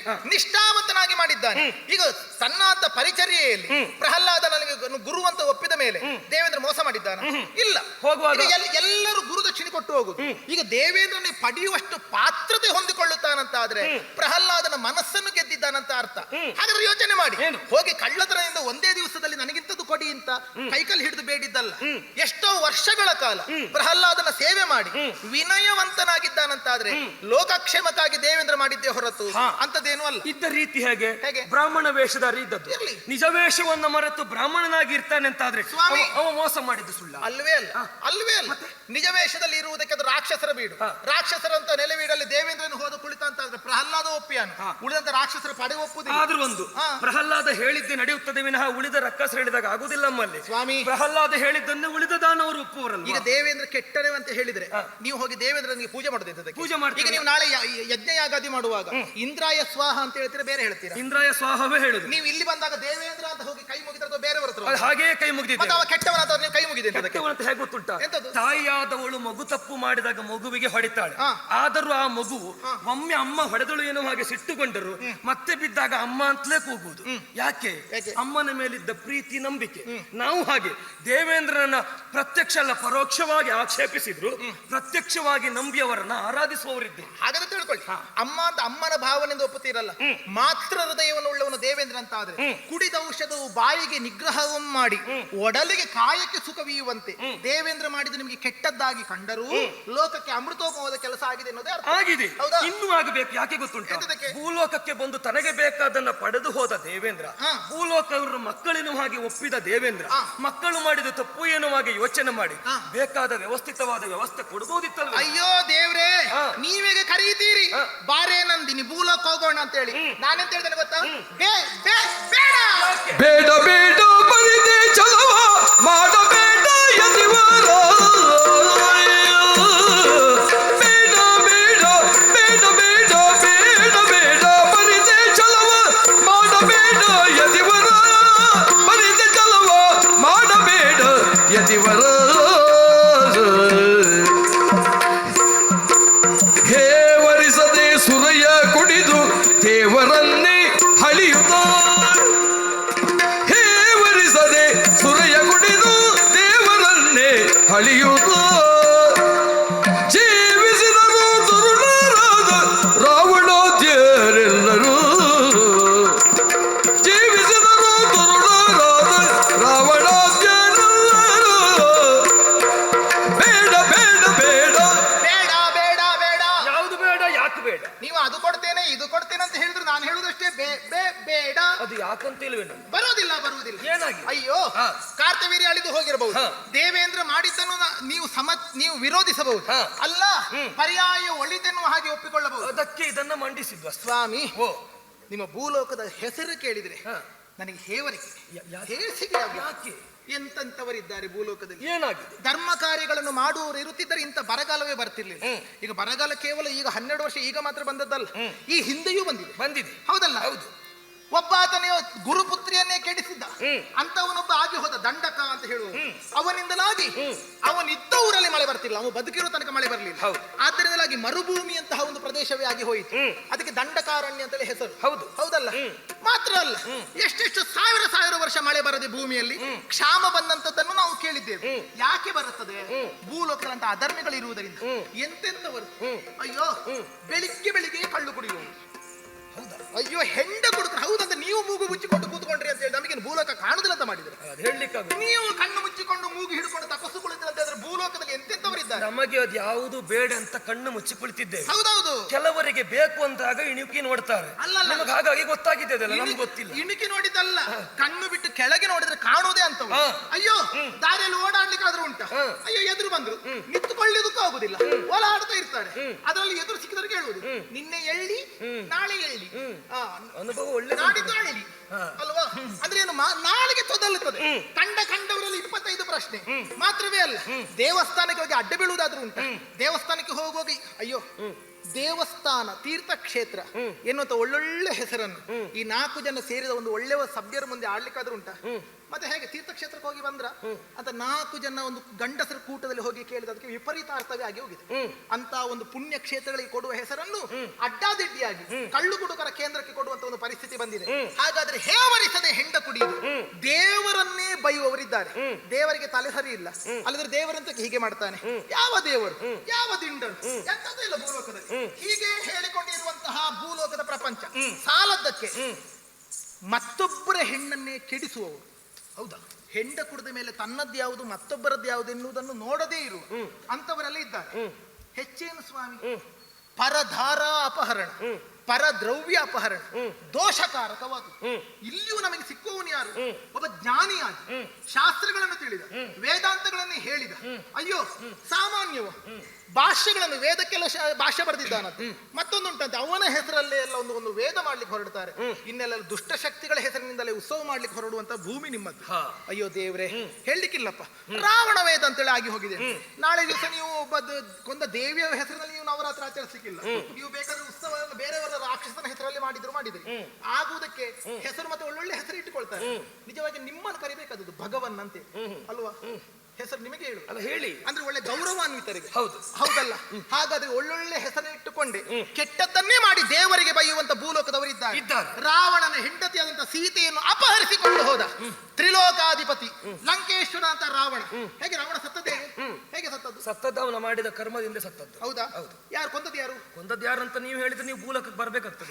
ಬರ್ಲಿಕ್ಕೆ ತರುದು ಬೇಡ, ನೀವು ಗೊತ್ತಿಲ್ಲ ಅಂತ ಕೇಳಿದ್ದಲ್ಲ ನಾನು. ಈಗ ರಾವಣ ಸತ್ತದ್ದು ಹೇಗೆ? ನೀವು ರಾವಣ ಸತ್ತದ ಹಾಗೆ ಕೇಳಿದ್ರೆ ಕೊಂದವರು ಭೂಲೋಕದಲ್ಲಿ ಇದ್ದದ್ರಿಂದ ಇಲ್ಲ, ಅಂತವ್ರು ಒಬ್ಬೊಬ್ಬರು ಇರುವುದು. ಈಗ ಒಳ್ಳೆಯವರು ಒಂದೊಂದೆರಡು ಜನ ಇರುವುದು, ಅದು ಕೆಟ್ಟವರೇ ಅಧಿಕರಾಗಿದ್ದಾರೆ ಅಂತ ನಾನು ಹೇಳಿದ್ದು. 10 ಮುಖದ ರಾವಣ, ಅದು ಒಬ್ಬನಿಗೆ 10 ಮುಖ ಎನ್ನುವುದಕ್ಕಿಂತಲೂ 10 ಜನರ ಮನಸ್ಥಿತಿಯನ್ನು ಒಬ್ಬಾತನಲ್ಲೇ ಕಾಣಬಹುದು ಭೂಲೋಕದಲ್ಲಿ ಅಂತ ಹೇಳಿದ್ದು ನಾನು. ಹೌದಲ್ಲ? ರಾಮ ಹೊಡೆದಂತ ಬಾಣದಿಂದ ರಾವಣ ಸತ್ತದ್ದಲ್ಲ, ಅಲ್ಲಿ ಅವಳ ಕಣ್ಣೀರಿನಿಂದ ಸತ್ತದ್ದು. ಸೀತೆಯ ಕಣ್ಣೀರು ಹಾಕಿದವಳು ಭೂಲೋಕದವಳು. ಹೌದು. ಹಾಗಾದ್ರೆ ಅದೇ ಹೇಳಿದ್ದು, ಪತಿವ್ರತ ನಾರಿಯರು ಭೂಲೋಕದಲ್ಲಿ ಇದ್ದಾರಂತ. ಅದೇ ಪತಿವ್ರತ ನಾರಿಯರನ್ನ ಅವಳಾಗಿ ಇರ್ಲಿಕ್ಕೆ ಬಿಡ್ತೀರಾ? ಕಣ್ಣೀರು ಹಾಕಿಸುದಲ್ವಾ ನೀವು? ಒಬ್ಬಳು ಸಾಧ್ವಿಯಾದವಳ ಕಣ್ಣೀರು ಭೂಮಿಗೆ ಬಿದ್ದರೆ ಒಳ್ಳೆಯವರು ಸಾಯ್ತಾರೆ. ಎಂತ ವಿಕ್ರಮಿ ಆದ್ರೂ ಬದುಕುವುದಿಲ್ಲ. ಅಂತ ಪಾಪಿಗಳಿರುವ ಮತ್ತೊಬ್ಬರ ನನಗೆ ಹೆದರಿಕೆ ಆಗುತ್ತದೆ. ಸುಮ್ಮನೆ ನೀವು ನನ್ನನ್ನು ಕರ್ಕೊಂಡು ಹೋಗುದು, ಮೂಗು ಮುಚ್ಚಿಕೊಂಡು ಕಣ್ಣು ಮುಚ್ಚಿ ಕೂತ್ಕೊಳ್ಳುದು, ನಾಳೆ ಯಾರಾದ್ರೂ ಬಂದುಕೊಂಡು ನಾನು ಅದು ಕೊಡಿಸ್ತೀನಿ ಇದು ಕೊಡಿಸ್ತೀನಿ ಬಾರೆ ನಂದಿನಿ ಅಂತ ಹೇಳುದು. ಸುಮ್ಮನೆ ನನ್ನ ಹೆಸರನ್ನೆಲ್ಲ ಹಾಳು ಮಾಡಿ ತೆಗಿತಾರೆ. ಸುಮ್ಮನೆ ಬೇಕಾ? ಅದು ಕೊಡ್ತೇನೆ, ಇದಕ್ಕೂ ಎಂತದ್ದು? ಹಾಲಿನಿಂದ ಉತ್ಪನ್ನ ಆದದನ್ನು ಕೊಡ್ತೇನೆ ಅಂತ ನನಗೆ ಹೇಳುದು. ಹೌದು. ಆದ್ರೊಂದು ಈ ಕಳ್ಳನ್ನು ಕುಡಿಯುವ ವಿಚಾರದಲ್ಲಿ ದೇವರ ಪೂಜೆಗೆ ಹೋಗುವವರಲ್ಲಿ ಶುದ್ಧವಾದ ಮನಸ್ಥಿತಿ ಇಲ್ಲ ಎನ್ನುವಾಗ ನೀವು ಹೇಳಿದ್ದಕ್ಕೆ ಅಯ್ಯೋ ಬರೀ ಕಾಟಾಚಾರಕ್ಕೆಲ್ಲ ದೇವಲೋಕದಲ್ಲೂ ಅಂತ ಒಂದು ಪ್ರಕರಣ ನಡೆದದ್ದುಂಟಲ್ಲ, ಕುಡುಕರ ಪ್ರಕರಣ ದೇವಲೋಕದಲ್ಲಿ ಆಗಲಿಲ್ಲ. ಹಿಂದಗೇಂದ್ರ ಸೂರ್ಯ ಕುಡಿದೋ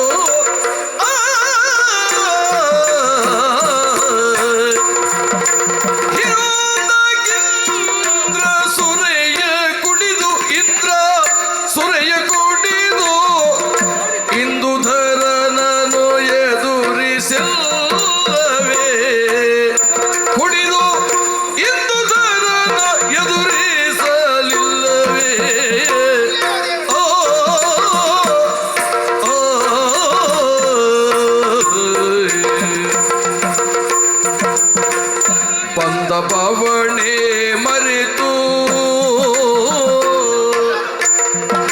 ಬಂದ ಪವಣೆಯ ಮರೆತು ಪರರ ಕುಂದ ಮೇರೆಸಲಿಲ್ಲವೇನೇ?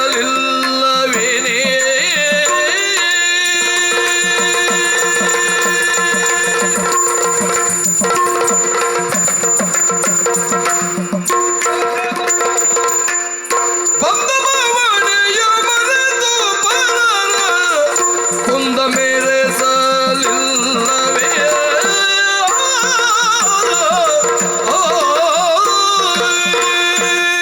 ದೇವದೇನು ನಂದಿನಿ, ಭೂಲೋಕದಲ್ಲಿ ಕುಡುಕರಿದ್ದಾರೆ.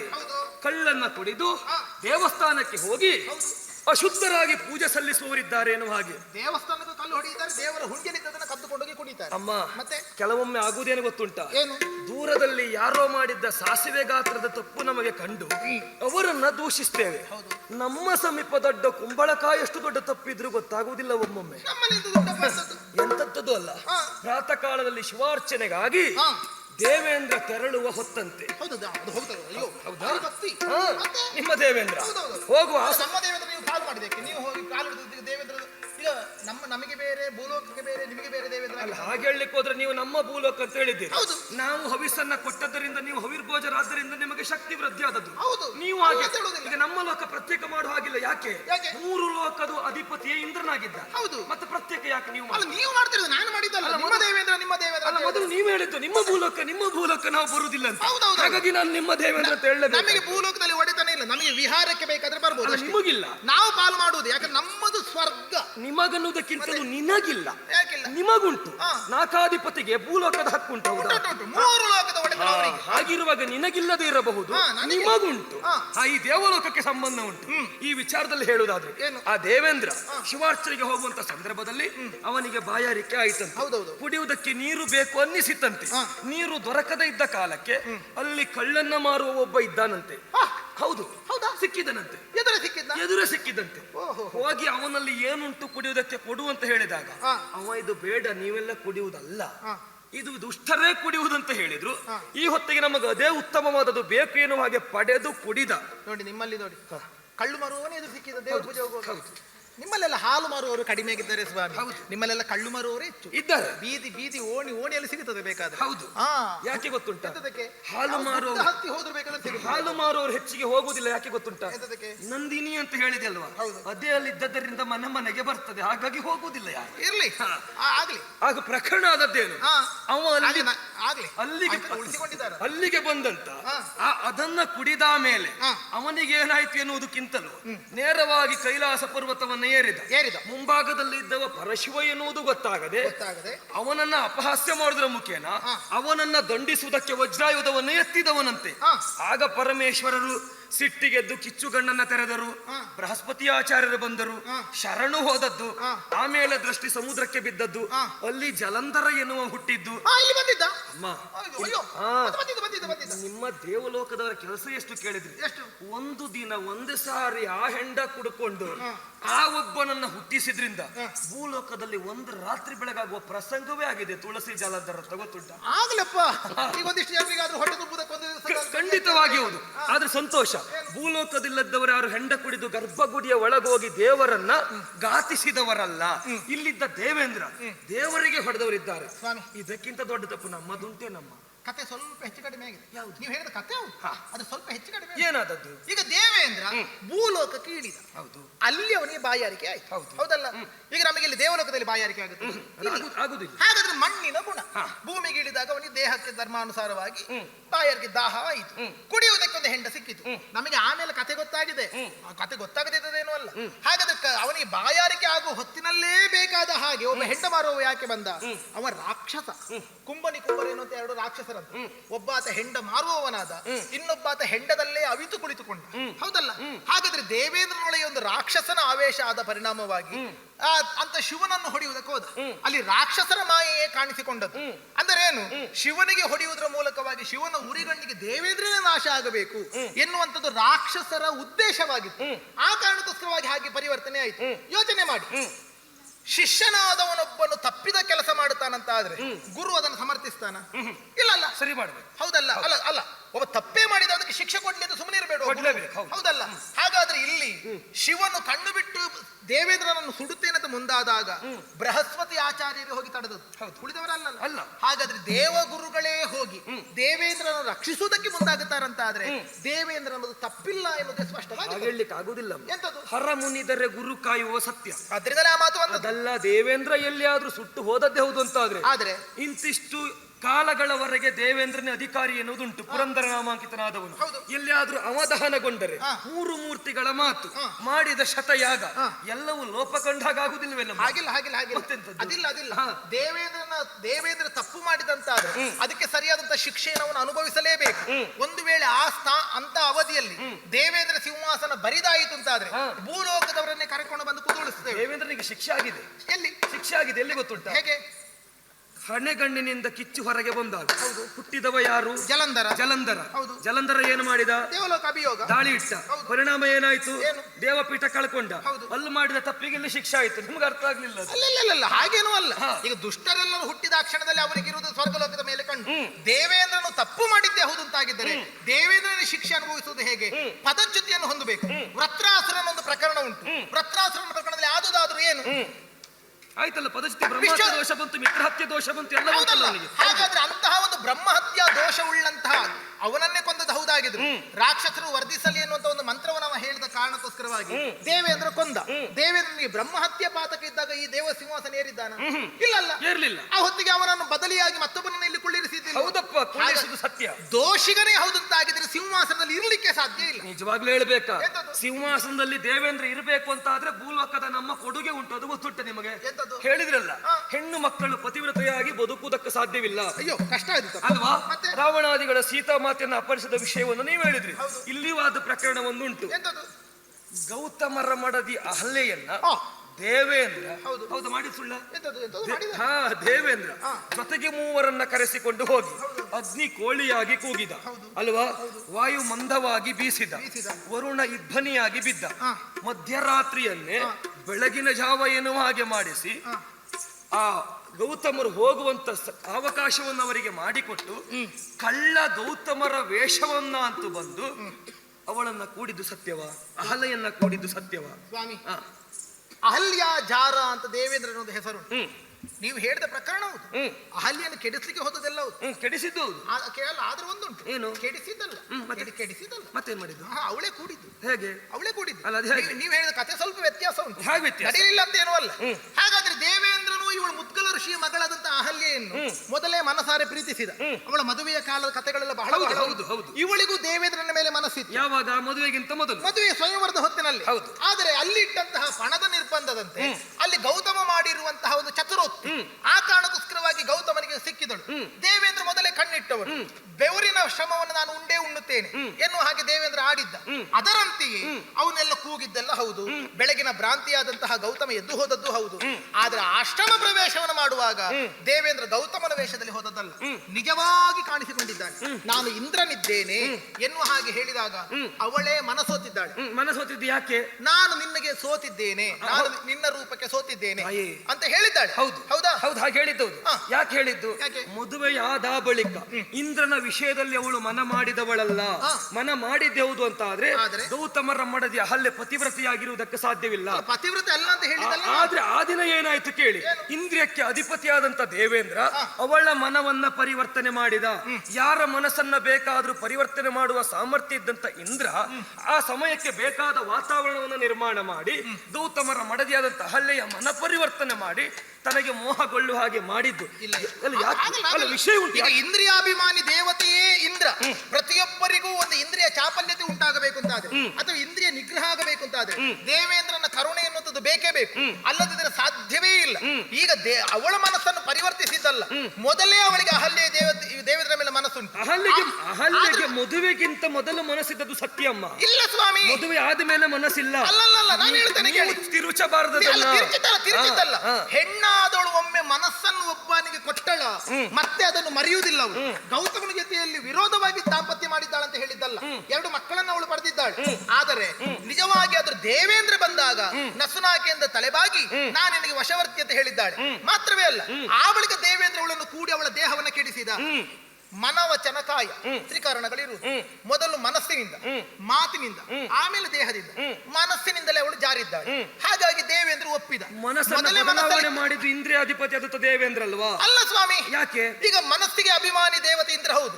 ಪ್ರತಿಯೊಬ್ಬರಿಗೆ ಜೀವ ಕರ್ಮ ಯೋಗ್ಯತೆಗಳು ಉಂಟಲ್ಲ. ಈಗ ಪ್ರತಿಯೊಬ್ಬರ ಹಣೆಯಲ್ಲೂ ಪ್ರಾರಬ್ಧ ಕರ್ಮ ಅಂತೇಳಿ ಭಗವಂತ ಬರೆದಿದ್ದಾನೆ. ಎಲ್ಲವೂ ದೇವರು ನಡೆಸಿದಾಗ ಆಗ್ತದೆ, ಕೈಕಟ್ಟಿ ಕುಳಿತುಕೊಳ್ಳಿಕ್ಕೆ ಆಗುದಿಲ್ಲ. ಅವರವರ ಧರ್ಮದಂತೆ ಅವರು ನಡಿಬೇಕಲ್ಲ. ಮತ್ತೆ ಹಾಗಾದ್ರೆ ಅವಳ ಬುದ್ಧಿಯಲ್ಲಿ ಹೋಗಿತ್ತು. ಅಮ್ಮ ಬುದ್ಧಿಯಲ್ಲಿ ಹೋಯ್ತು ಅಂತ ಕೇಳಲಿಕ್ಕೆ ನೀವೇ ಯೋಚನೆ ಮಾಡಿ. ಬ್ರಹ್ಮಜ್ಞಾನವನ್ನ ಹೊಂದಿದಂತ ಗೌತಮರು ಒಂದು ಗಳಿಗೆ ದೇವೇಂದ್ರನ ಮಾಯೆಗೆ ಒಳಗಾಗಿ ಕಾಲವಲ್ಲ ಎನ್ನುವುದನ್ನು ಅರ್ಥ ಮಾಡಿಕೊಳ್ಳುವುದಕ್ಕಾಗದೆ ಮಧ್ಯರಾತ್ರಿಯ ಕಾಲಕ್ಕೂ ತಾನು ಹೋಗುವ ಸಮಯ ಇದೆ ಎನ್ನುವಾಗೆ ಭಾವಿಸಿ ಹೋಗಿದ್ದಾರೆ ಅಂತಾದ್ರೆ ಆ ರೀತಿಯ ಮಾಯಕದ ಆಟವನ್ನು ಆಡಿದ್ದಾನೆ ಇಂದ್ರ. ಈಗ ಇದಕ್ಕೆ ಸಾಕ್ಷಿ ಏನು ಗೊತ್ತುಂಟ? ಆಗ ಬಂದಂತ ಗೌತಮರು ಮಾಡಿದ್ದೇನು? ಇವ ಇಂದ್ರ ಎನ್ನುವುದು ಗೊತ್ತಾಗಿ ನೀನು ಪುರುಷತ್ವವನ್ನ ಇಲ್ಲದವನಾಗಿ ಹೋಗು, ವಶಣಹೀನನಾಗು ಎನ್ನುವ ಹಾಗೆ ಶಾಪ ಕೊಟ್ಟಿದ್ದು ಸತ್ಯವಾ? ಶಾಪ ಕೊಟ್ಟ ಪರಿಣಾಮ ಏನಾಯ್ತು? ಅವನಿಗೆ ಮತ್ತೆ ಆಯ್ತಲ್ಲ, ರಾಜವರ್ಷಣ ಆಯ್ತಲ್ಲ. ಅಲ್ಲ, ನಾನು ನಿಮ್ಗೆ ಅದೇ ಹೇಳಿದ್ದು, ಪುರುಷತ್ವ ಇಲ್ಲದೆ ಇದ್ದವ ದೇವಪೀಠದಲ್ಲಿ ಇರುವುದಕ್ಕೆ ಯೋಗ್ಯನಲ್ಲ. ಅಲ್ಲಲ್ಲ, ಪುರುಷತ್ವ ಇಲ್ಲದೆ ಇದ್ರೆ ಪ್ರಪಂಚ ಸರಿ ನಡೆಯುವುದಿಲ್ಲ. ಹೌದಪ್ಪ, ದೇವಪೀಠದಲ್ಲಿ ಇರುವುದಕ್ಕೂ ಯೋಗ್ಯನಲ್ಲ. ಅದು ಬೇಕು ಎನ್ನುವುದು ಗೊತ್ತಾಗಿ ಏನಾಯ್ತು? ನಮ್ಮ ಭೂಲೋಕದಲ್ಲಿದ್ದಂತ ಆಡಿನ ವಶಣವನ್ನ ತಂದು ಅವನಿಗೆ ಕೊಳ್ಳಿರಿಸಿ ಸೇರಿಸಿದ್ದರಿಂದ ಕಸಿ ಮಾಡಿದ್ದು ನಮ್ಮಲ್ಲಿ ಅಶ್ವಿನಿ ದೇವತೆಗಳು ಮಾಡಿದ್ದು ಕಸಿ ಆದ್ರೆ ಸಿಕ್ಕಿದ್ದೆ. ದೇವವೈದ್ಯ ಅಲ್ಲ, ಮಾಡಿದ್ದು ಕಸಿ ಆದ್ರೆ ಹಾಗಾದ್ರೆ ಸಿಕ್ಕಿದ್ದಲ್ಲಿ ವಸ್ತು ಸಿಕ್ಕಿದ್ದಲ್ಲಿ ದೇವಲೋಕದಲ್ಲಿ ಆಡಲ್ಲ ಅಷ್ಟು ಸಣ್ಣದಲ್ಲಿ ಅಲ್ಲ, ಅದೇ ನಮ್ಮಲ್ಲಿ ಹೇಳಿದ್ದು ದೊಡ್ಡ ದೊಡ್ಡದಿರುವುದು ಆನೆ ಅಂತ ಅದೇ ಹೇಳಿದ್ದು ಸಣ್ಣ ಸಣ್ಣದು ಆಡಿನ ನಿಮ್ಮ ಅಂತ ದೇವಪೀಠಕ್ಕೆ ಭೂಲೋಕದ ಕೊಡುಗೆ ದೊಡ್ಡದು, ಯಾವತ್ತು ಹೋಗದಿರುವಂತ ಆಡಿನ ರೊಷಣ ಉಂಟು ಇಂದ್ರನಿಗೆ. ಈಗ ಅವನಿಗೆ ಸಹಸ್ರಾಕ್ಷ ಅಂತ ಮತ್ತೊಂದು ಹೆಸರು ಬಂದದ್ದು ಹೌದು. ಮತ್ತೆ? ಹಾಗಂತ ಸಹಸ್ರಾಕ್ಷ ಬರುವುದಕ್ಕಿಂತ ಅಹಲ್ಯಜಾರ ಅಂತ ಎಷ್ಟು ದೊಡ್ಡ ಹೆಸರು ಉಂಟು ಅವನಿಗೆ. ಹೇಳುವುದಕ್ಕೆ ನೀವು ಆವಾಗಲೇ ಹೇಳಿದ್ದೀರಿ ಎಂತದು? ಕಾರ್ತವೀರ್ಯಾರ್ಜುನನ ಒಂದು ಮಂತ್ರವೇ ಉಂಟು ಎನ್ನುವ ಹಾಗೆ. ಹೌದು. ಅದೇ ಆದ್ರೆ ಅವ ಕೆಟ್ಟಿದ್ದನಂತ ಹೇಳಿ ನೀವು ಇಂದ್ರನ ಅಹಲ್ಯಜಾರ ಎನ್ನುವಂತ ಮಂತ್ರ ಒಪ್ಪುವುದಾದ್ರೆ ಕಾರ್ತವೀರ್ಯನ ಮಂತ್ರವನ್ನು ಒಪ್ಪಿ ಭೂಲೋಕ ನಾನು ಒಪ್ಪುತ್ತೇನೆ, ಒಪ್ಪಲಿಲ್ಲ ಅಂತ ಹೇಳಿದ್ದಾರೆ. ಬರ್ಬೋದಲ್ಲ? ಅದು ಕೃತಜ್ಞರಿದ್ದಾರೆ ಅಂತ ಹೇಳಿದ್ರು. ಅದೇ ಹೇಳಿದ್ದು. ಕೃತಜ್ಞರು, ಹಾ. ಹೆಂಡ ಕುಡುಕರು ಮುಂತಾದವರಿದ್ದಾರೆ. ಮತ್ತೆ ನೀವು ಗಡ್ಡೆ ಬಿಡ್ತಿರಲ್ಲ, ನಿಮ್ಮನ್ನೆಲ್ಲ ಪೂರ್ಣ ನಂಬುದಲ್ಲ. ಯಾಕೆ? ಅಯ್ಯೋ, ಏನಿದು ವೈರಾಗ್ಯ ಬಂದು ಬಿಡುದ? ಅಲ್ಲ, ಇಲ್ಲಿ ಬೃಹಸ್ಪತಾಚಾರ್ಯ ಗಡ್ಡೆ ಇಲ್ವಾ? ಗಾಯ ಉಂಟು. ಮತ್ತೆ ಅವ್ರು ಬಿಟ್ಟಿದ್ದೆ ಅವ್ರು ಯಾವಾಗಲೂ ಇಲ್ಲಿ ಇರುವುದಿಲ್ಲ, ಅವರು ಭೂಲೋಕ ಅಲ್ಲಿ ದೇವಗುರು ಸತ್ಯ ಅಲ್ವಾ? ಅಲ್ಲ, ಅದೇ ಹೇಳಿದ್ದು ಭೂಲೋಕದಲ್ಲಿ ಇದ್ದವರದ್ದು ಹೇಳಿದ್ದೆ ನಾನು. ಭೂಲೋಕದಲ್ಲಿ ಬಿಟ್ಟಿರ್ತೀರಲ್ಲ, ಒಬ್ಬ ರಾವಣ ಸನ್ಯಾಸಿಯಾಗಿ ಬೇಡದಿದ್ದದನ್ನು ಮಾಡಿದ್ದು, ಇನ್ನೊಬ್ಬ ಅರ್ಜುನ ಸನ್ಯಾಸಿಯಾಗಿ ಒಬ್ಬಳನ್ನು ಹಾರಿಸಿಕೊಂಡು ಹೋದದ್ದು. ಬೇಡ, ಒಬ್ಬ ಕೂತ್ಕೊಂಡಿದ್ದನಂತೆ ಹುತ್ತದೊಳಗೆ, ಒಬ್ಬ ಸನ್ಯಾಸಿಯಾಗಿ ಗಡ್ಡೆ ಬಿಟ್ಟುಕೊಂಡು. ಪಾಪ ಆ ಹೆಣ್ಣು ಸುಕನ್ಯೆ ಗೊತ್ತಿಲ್ಲದೆ ಹೋಗಿ ಚುಚ್ಚಿದಳು, ಕಣ್ಣು ಹೋಯಿತು. ಇವನಿಗೆ ಕ್ಷಮಿಸ್ಲಿಕ್ಕೆ ಆಗುದಿಲ್ಲ. ಪಾಪ ಸಣ್ಣ ಹುಡುಗಿ ಆಟ ಆಡುವಾಗ ಊರಿನವರಿಗೆಲ್ಲ ಬಾಧೆ ಕೊಟ್ಟು ಕಡೆಗಾಗುವಾಗ ನನಗೆ ಆ ಹುಡುಗಿಯನ್ನೇ ಮದುವೆ ಮಾಡಿಕೊಡಿ, ನಿಮಗೆ ಚಂದದ ಹುಡುಗಿ ಬೇಕು ಅಂತ ಆದ್ರೆ ಕಣ್ಣು ಹೋದ ಹಾಗೆಲ್ಲ ಮಾಡ್ತೀವಿ. ಆದ್ರೂ ಬೇಕು ಚಂದದ ಹುಡುಗಿಯನ್ನ ಬಯಸಿದ್ದು ಸತ್ಯ. ಮತ್ತೆ? ದೇವಲೋಕದಲ್ಲಿ ಬೃಹಸ್ಪತಾಚಾರ್ಯರು ಮಾಡಿದಷ್ಟು ದೊಡ್ಡ ತಪ್ಪು ಮಾಡಲಿಲ್ಲ. ಎಂತ ಮಾಡಿದ್ದಾರೆ? ಏನು ಅಣ್ಣ ಉತಾತ್ಯನ ಹೆಂಡತಿ ಉಚತ್ಯ. ಮಮತೆ ಎನ್ನುವಳು ಗರ್ಭಿಣಿಯಾಗಿದ್ದಾಗಲೂ ಗರ್ಭಿಣಿಯನ್ನ ಬಲಾತ್ಕಾರವಾಗಿ ಭೋಗಿಸುವುದಕ್ಕೆ ಹೋಗಿ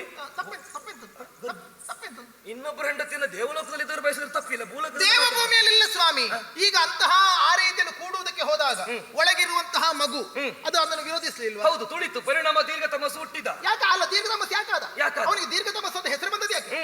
ಒಳಗಿರುವಾಗಲೇ ಸಿಟ್ಟುಂಟು. ಅಲ್ಲ, ಸಿಟ್ಟಿನಿಂದ ಬಂದದ್ದಲ್ಲ. ಈಗ ಮಮತೆಯ ಮಗನಾದಂತ ದೀರ್ಘ ತಮಸ್ಸಿಗೆ ಆ ಹೆಸರು ಬಂದದ್ದಕ್ಕೆ, ಅವನ ಕಣ್ಣೋದದ್ದು ಯಾಕೆ? ಯಾಕೋಯ್ತು? ಈಗ ನೀವು ಹೇಳಿದ್ರಲ್ಲ ತಪ್ಪು ಅಂತ ಆಗಿದ್ದಾರೆ. ಒಂದು ಮಾಡಿದ ತಪ್ಪಲ್ಲ ಎನ್ನುವಾಗಿ ನೀವು ವಾದಿಸ್ತೀರಾ? ತಪ್ಪಂತ ಹೇಳಿದ್ದಲ್ಲ ನಾನು. ಈಗ ನಾನು ಅದೇ ಹೇಳಿದ್ದು. ಈಗ ದೇವಗುರು ಆಗಬೇಕಿದ್ದರೆ ಮೊದಲು ಅವರು ಆ ಪ್ರಕರಣ ಮಾಡಿದ್ರು, ಅಂತವರನ್ನ ದೇವಪೀಠಕ್ಕೆ ನೀವು ಕುಳ್ಳಿರಿಸಿದ್ದು ಹೌದಾ ಸುಳ್ಳು ಹೇಳಿ? ಅಲ್ಲ, ನಾನು ಹೇಳಿದ ಅದನ್ನಲ್ಲ. ಈಗ ಆ ಪ್ರಕರಣ ತಪ್ಪು ಅಂತ ನೀವು ಅಲ್ವಾ ಉದ್ದೇಶಿಸಿ ಹೇಳುವುದಕ್ಕೆ ಹೊರಟದ್ದು? ಅದು ತಪ್ಪು ಅನ್ನೋದಕ್ಕೆ ಮಾಡಿದ್ದಾರೆ ಅಂತ ಹೇಳಿ ಅಂತದೊಂದು ಪ್ರಕರಣ ದೇವಲೋಕದಲ್ಲಿ ಆಗಿರುವ, ದೇವಲೋಕದಲ್ಲಿ ಆಗಿದೆ, ಅದು ತಪ್ಪು ಅಂತ ಹೇಳ್ತೀರಿ ಅಂತ ಆದ್ರೆ ಈಗ ನೀವು ಅದನ್ನು ತಪ್ಪೆನ್ನುವುದನ್ನು ಉದ್ದೇಶಿಸಿ ನಮಗೆ ಆಕ್ಷೇಪ ಮಾಡ್ಲಿಕ್ಕೆ ಆಗುದಿಲ್ಲ. ಅಂತ ಆಕ್ಷೇಪ ಅಲ್ಲದಿದ್ದರೆ ಹೇಳುದು ಅಂತ ಘಟನೆಗಳು ಇಲ್ಲ ಆಗಿದೆ ಅಂತ ಆದ್ರೆ ಭೂಲೋಕಕ್ಕೂ ಇಲ್ಲಿಕ್ಕೂ ಹೋಲಿಕೆ ಮಾಡೋದಕ್ಕೆ ಹೋದ್ರೆ ನಿಮ್ಮಷ್ಟು ಪ್ರಾಜ್ಯರು ಭೂಲೋಕದಲ್ಲಿ ಇದ್ದವರಲ್ಲ. ಭೂಲೋಕದಲ್ಲಿ ಆದ ತಪ್ಪಿಗೆ ನೀವು ಕ್ಷಮೆ ಕೊಡಬೇಕು ಅಂತ ಹೇಳುದು. ಇಲ್ಲ, ಕ್ಷಮೆ ಕೊಡುವುದಕ್ಕೆ ಅಷ್ಟು ಹಾಳಾಗಿ ಹೋಗಿದ್ದಾರೆ. ಈಗ ಬಾಗುವುದನ್ನಾದ್ರೂ ಬಾಗುವುದು, ಬಾಗದೆ ಇರುವಂತ ಸಣ್ಣ ಸಸ್ಯನಾದ್ರೂ ಬಾಗಿಸ್ಲಿಕ್ಕಾಗುತ್ತೆ. ಹೆಮ್ಮರ ಆದ್ಮೇಲೆ ಮುರಿದು ಬೀಳುವುದು. ಈಗ ಯೋಚನೆ ಮಾಡಿ, ಬೃಹಸ್ಪತಿಯಾದವರಾದ್ರೂ ಸೇರುವುದಕ್ಕೆ ಹೊರಟಂತ ಹೊತ್ತಿನಲ್ಲಿ ಆ ಮಗು ಒಳಗಿದ್ದದು ವಿರೋಧಿಸ್ತದೆ ಅಂತ ಆದ್ರೆ, ಇವರು ಬೇಕಾದ ಹಾಗೆ ಅದನ್ನು ವಿರೋಧಿಸಿ ಶಪಿಸ್ತಾರಂತಾದ್ರೆ ಶಾಪ ಅಲ್ಲಿ ಫಲಿಸ್ತದೆ. ಶಾಪ ಫಲಿಸುವುದು ಯಾರಿಗೆ? ತಪ್ಪು ಮಾಡಿದವರು. ಹಾಗಾದ್ರೆ ಒಳಗಿದ್ದಂತ ದೀರ್ಘ ತಮಸ್ಸು ಆ ಪಿಂಡವೇ ತಪ್ಪು ಮಾಡಿದ್ದು. ಅಲ್ಲಿ ಬೃಹಸ್ಪತಿ ಆಚಾರ್ಯರ ತಪ್ಪಿಲ್ಲ. ಯಾಕೆ ತಪ್ಪಿಲ್ಲ? ಯಾವ ಹೆಣ್ಣು ಕೂಡ ಯಾವ ಹೊತ್ತಿನಲ್ಲಿಯೂ ಕೂಡ ತನ್ನ ಇಚ್ಛೆ ಬಂದವನನ್ನು ಕೂಡಬಹುದು, ಅಥವಾ ಯಾವ ಗಂಡು ಯಾವ ಹೆಣ್ಣನ್ನು ಕೂಡಬಹುದು. ಮದುವೆ ಎನ್ನುವಂತ ಒಂದು ಶಾಸ್ತ್ರ ಅಥವಾ ಒಂದು ನಿರ್ಬಂಧ ಬಂದದ್ದು ನಿಮ್ಮ ಸೂರ್ಯವಂಶದವನ ಅಂತ ಶ್ವೇತಕೇತು ಎನ್ನುವನ ಬಳಿಕ. ಇದು ಅದರ ಮೊದಲಾದಂತ ಪ್ರಕರಣ. ಆದ್ರಿಂದ ದೇವಗುರು ಮಾಡಿದ ಆಕ್ಷೇಪ ಏನೂ ಅಲ್ಲ. ನೀವು ಸುಮ್ಮನೆ ಇಲ್ಲದಿದ್ರೆ ನಿಮ್ಮ ಊರಿನ ನ್ಯಾಯಕ್ಕೆ ಇದನ್ನೆಲ್ಲ ತಂದು ಹಾಕಿಕೊಂಡು ನೀವೊಂದು ಕೆಲಸ ಮಾಡಿ, ನೀವು ಅಲ್ಲಿ ಮಾಡಿದ ತಪ್ಪಿಗೂ ಇಲ್ಲಿ ಮಾಡಿದ ತಪ್ಪಿಗೂ ಹೋಲಿಕೆ ಮಾಡುವುದಿಲ್ಲ ಅಂತ ಆದ್ರೆ ಕೇವಲ ಭೂಲೋಕದ ತಪ್ಪನ್ನ ಮಾತ್ರ ಹುಡುಕುವುದಲ್ಲ ತಾಯಿ. ಮತ್ತೆ ಒಳಿತನ್ನು ಮಾಡಿದವರಿದ್ದಾರೆ. ಎಲ್ಲಿಯವರೆಗೆ ಕೇಳಿದ್ರೆ ತನ್ನ ಗಂಡನ ಪ್ರಾಣವನ್ನ ಯಮ ಅಪಹರಿಸಿಕೊಂಡು ಹೋಗುವಾಗಲೂ ಯಮನಿಂದಲೂ ತನ್ನ ಗಂಡನ ಪ್ರಾಣವನ್ನ ತಂದಂತ ಸಾವಿತ್ರಿ ದೇವಿ ಇದ್ದಂತ ಭೂಮಿ ನಮ್ಮದ್ದು. ಹೆಚ್ಚೇನು 3 ಮೂರ್ತಿಗಳನ್ನ ಶಿಶುವಾಗಿ ಪಡೆದು ಜೋಗುಳವನ್ನು ಹಾಡಿ ಉಣ ಬಡಿಸಿದ ನಮ್ಮವಳೆ ಆದಂತ ಅನುಸೂಯ ದೇವಿ ಇದ್ದಂತ ಭೂಲೋಕ ನಮ್ಮದ್ದು. ಅಂತ ಒಳ್ಳೆಯವರಿರುವಂತ ಭೂಲೋಕಕ್ಕಂತಾದ್ರೂ ನೀವು ಹೇಳಿ ಬರಬಹುದಲ್ಲ. ಎಲ್ಲಿಗೆ ಎಂತದಕ್ಕೆ ಹಠ ಮೂಢ ಜನರ ಭುವಿಗೆ ಬರಲು ಮಾಡಲಲ್ಲೇ ಮನವ ಮುನಿಯೇ. ಮೂಢ ಜನರ ಭುವಿಗೆ ಬರಲು ಮಾಡಲಲ್ಲೇ ಮನವ ಮುನಿಯೇ. ಕಾಡಲೇಕೆ ನುಡಿಯ ಗಣ್ಯ ಮಾಡಿ ನಿಂದಳು, ಕಾಡಲೇಕೆ ನುಡಿಯ ಗಣ್ಯ ಮಾಡಿ ನಿಂದಳು. ಸಾವಿತ್ರಿಯೋ ಅನಸೂಯೆಯೋ ಲೋಪಾಮುದ್ರೆಯೋ ಮುಂತಾದ ಅನೇಕ ಸತೀ ಜನರು ಆಗಿ ಹೋದಂತಹ ಭೂಮಿಯೇ ಹೌದು, ಪುಣ್ಯ ಭೂಮಿ ಅದು. ತಿಳಿಯದಿದ್ದದೇನೂ ಅಲ್ಲ.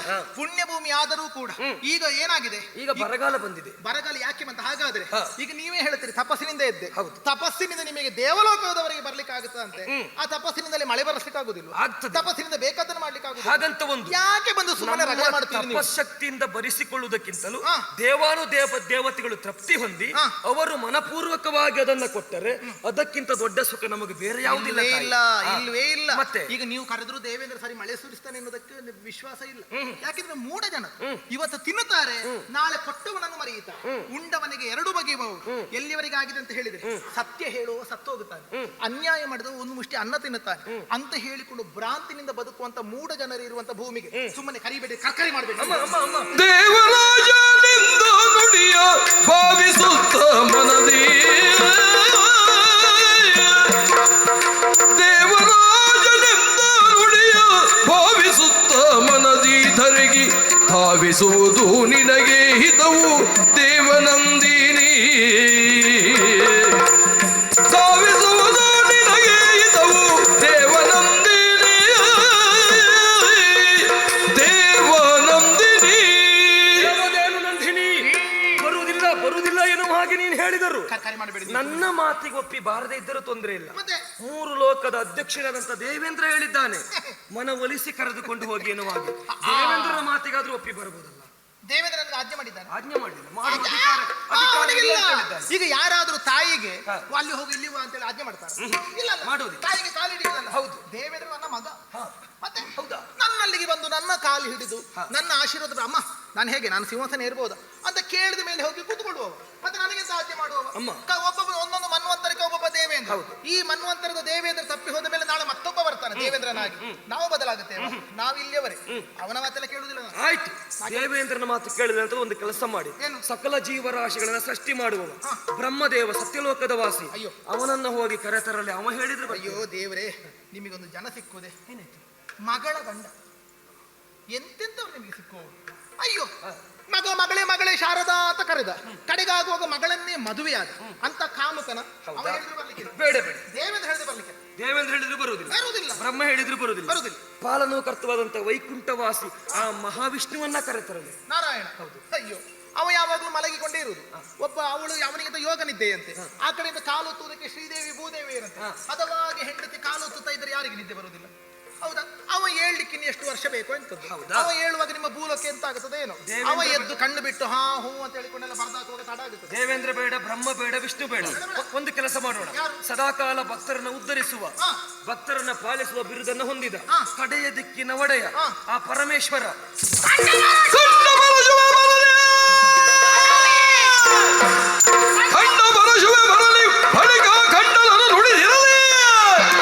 ಭೂಮಂಡಲಕ್ಕೆ ಬರ ಜಂಟಿಗೊಳ್ಳಬೇಡ ಹೊರದಿರುವ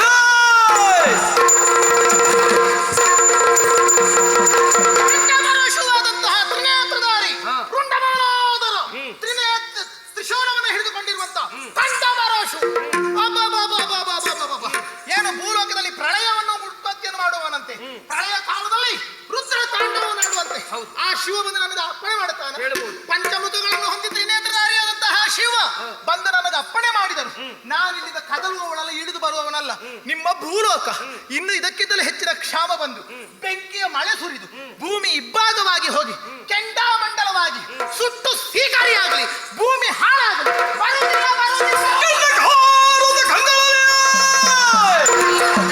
ಕಂಡಗಾರದ ಕಂಗಳಲ್ಲಿ ಕದ್ದುಕೊಂಡು ಮುನಿಯೊಬ್ಬರು ಚಂಡ ವಿಲಯನ ಬ್ರಹ್ಮಂಡಮಾನನ ತೆರೆದಿಗೆ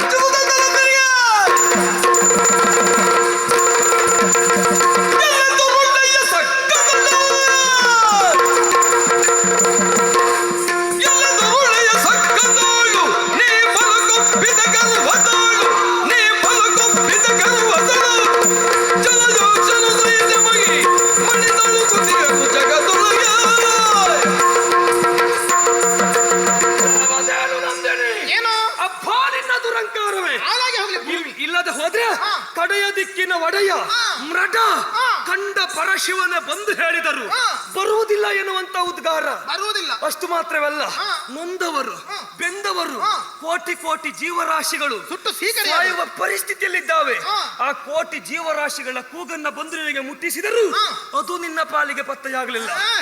ಬರುವುದಿಲ್ಲ ಆಹಾ. ಬರುವುದಿಲ್ಲ ಎನ್ನುವಂತ ತಿರಸ್ಕಾರ. ಹಾ. ದೇವಲೋಕದಲ್ಲಿ ಇದ್ದಂತ ನೀನು ತಿರಸ್ಕಾರ ಮಾಡಿದ್ದು ಹಾ. ಸಾಮಾನ್ಯ ಭೂಮಿಯನ್ನಂತ ಮಾಡಿದ್ಯಾ? ಮತ್ತೆ? ಅಲ್ವೇ ಅಲ್ಲ. ಮತ್ತೇನೇನು? ಅದು ಎಂತ ಭಾರತ ಭೂಮಿಯ ಭಾರತ ಭೂಮಿಯ ಕಮಾಸಿ ವಿಚಾರ ತಿಳಿಯದ ಹರಿದೆ ವಿಚಾರ ತಿಳಿಯದ ಹರಿದೆ ವಾರಿದ ಮಕ್ಕಳು ಮನಸಾರ ತಲೆಯ ನೆಚ್ಚಿಪರು.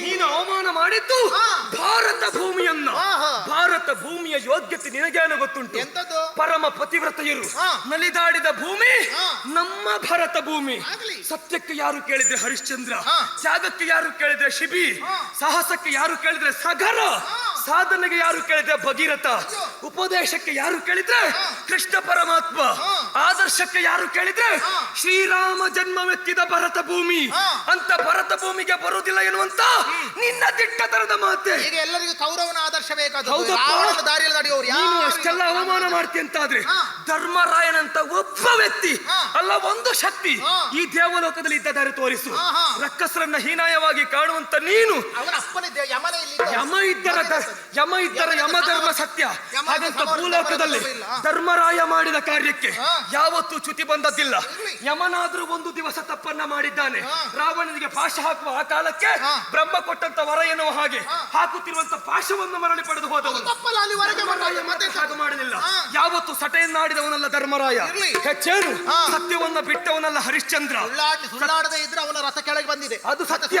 ಬಂದದ್ದು ಹೇಗೆ ಕೇಳಿದ್ರೆ ಹಾ. ಆ ವಿಚಾರದಲ್ಲಿ ಯೋಚನೆ ಮಾಡುದಾದ್ರೆ ಎಂತದು? ಸದಾಕಾಲ ನಿಮ್ಮನ್ನ ಪಾಲಿಸುವ ಹಾ. ವೈಕುಂಠವಾಸಿ ನಾರಾಯಣ ಹಾ. ಕೃಷ್ಣನಾಗಿ ಅವತರಿಸಿದಾಗ ಹಾ. ಹರಿಯ ಬೋಧನೆ ಅಂತ ಮಾಡಿದ್ದು ಸತ್ಯ. ಇರ್ಲಿ. ಅವ ಸುಳ್ಳು ಹೇಳದಿದ್ದರು ಸುಳ್ಳಿನ ಪರಿಣಾಮ ಕೊಟ್ಟಿದೆ ಹೇಳಿ. ಕೇಳುವರ ಕಿವಿಗೆ ಸುಳ್ಳಿನ ಪರಿಣಾಮ ಕೊಟ್ಟದ್ದು ಸತ್ಯ. ಸಾಕಲ್ಲ. ಇಷ್ಟೆಲ್ಲ ಅವಮಾನ ಮಾಡಿದೆ ನೀನು. ಹಾ. ರಕ್ಕಸರು ಎನ್ನುವ ಹಾಗೆ ದೂರಿದೆ ನೀನು. ಮತ್ತಿರೆಂತದು? ನಿನ್ನಲ್ಲಿ ಇದ್ದಾರಂತೆ ನಿಮ್ಮನ್ನು ರಕ್ಕಸರ ಸರ್ಪಾನು ಆವೇಶ. ಎನ್ನುವಂತ ದೈತ್ಯರು ಹಾ. ಅಮೃತವನ್ನ ಕುಡಿದು ಹಾ. ರಾಹು ಕೇತುಗಳಾಗಿ ನಿಮ್ಮನ್ನ ಕಾಡುವ ರಕ್ಕಸರಿದ್ದಾರೆ. ಅವರಿಗೆ ಕ್ಷುದ್ರ ಗ್ರಹ ಅಂತ ಆದ್ರೆ ಅವ್ರಿಗೆ ಒಳ್ಳೆಯ ಆದ್ರೆ ಕಾಲ ನಮ್ಮಲ್ಲಿ ಅಂತ. ಏನು ಗೊತ್ತುಂಟ? ಎಂತದು? ರಕ್ಕಸರಲ್ಲಿ ಶರಣ ಶ್ರೇಷ್ಠನಾದಂತ ವಿಭೀಷಣ ಇದ್ದಾನೆ. ಇರ್ಲಿ, ಇರ್ಲಿ. ಅದನ್ನ ನೀನು ನೆನಪಿಡು. ಇರ್ಲಿ. ಇಷ್ಟೆಲ್ಲ ಇದ್ದರು ಹಾ. ಇದೆಲ್ಲವೂ ನಿನಗೆ ಅರ್ಥ ಆಗದೆ ಹಾ. ಭರತ ಭೂಮಿಯನ್ನ ನೀನು ಅವಹೇಳ.